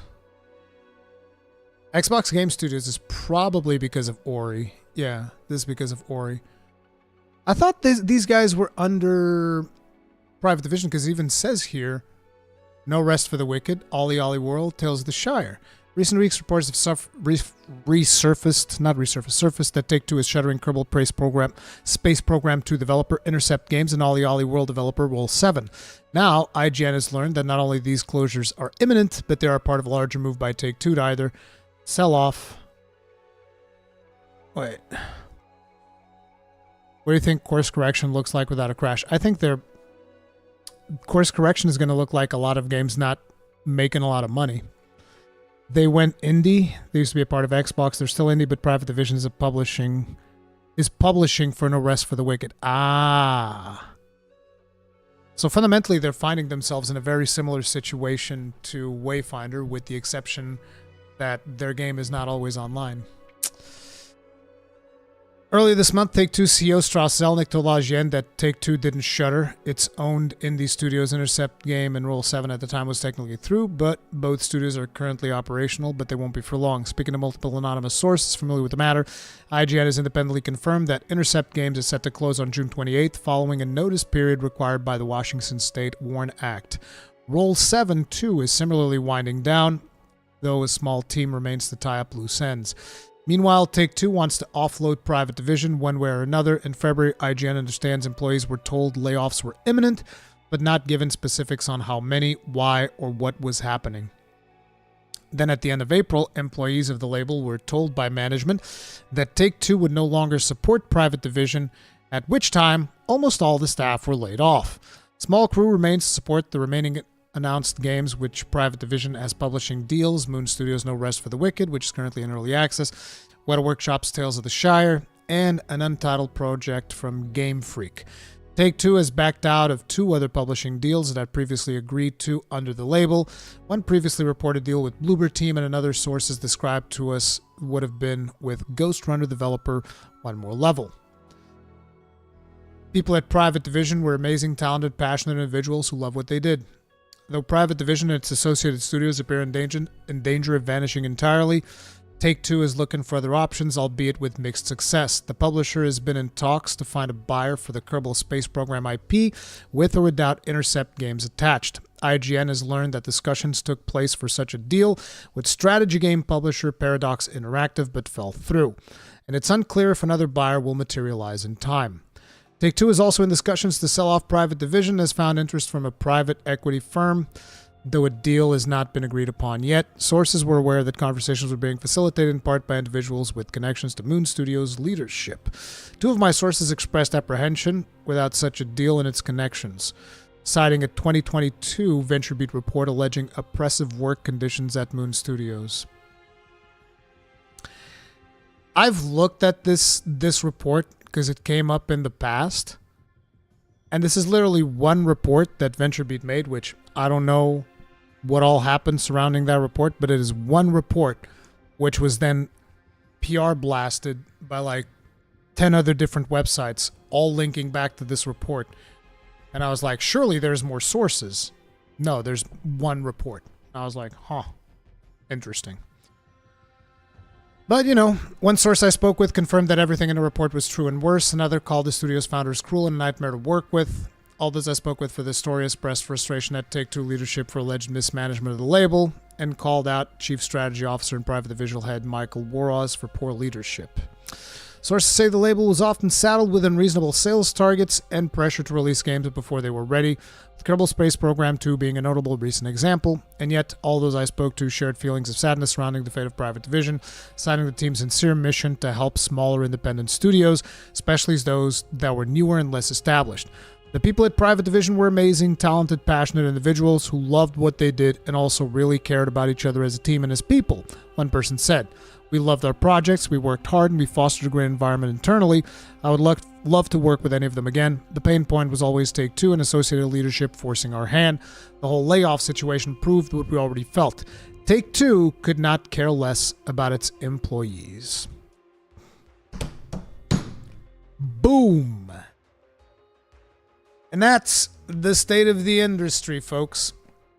I hope that Moon Studios lands on their feet, because I want to see No Rest for the Wicked do well, because that game's pretty cool.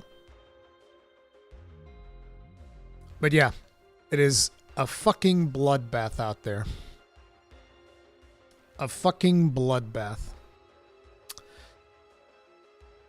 But anyway, that is today's... Wait, what the hell is this?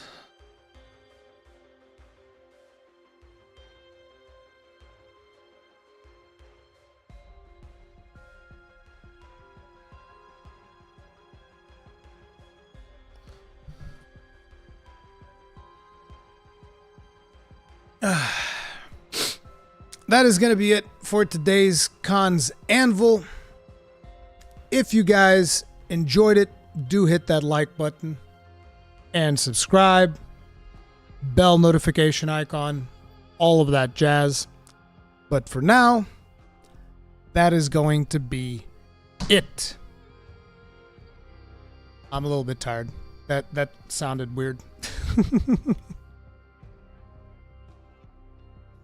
Peace, Ripper, yeah. I think that tomorrow, by the way, we're probably going to do early morning stream Elden Ring, because I have to do a recording in the afternoon, which is going to be a surprise for you guys.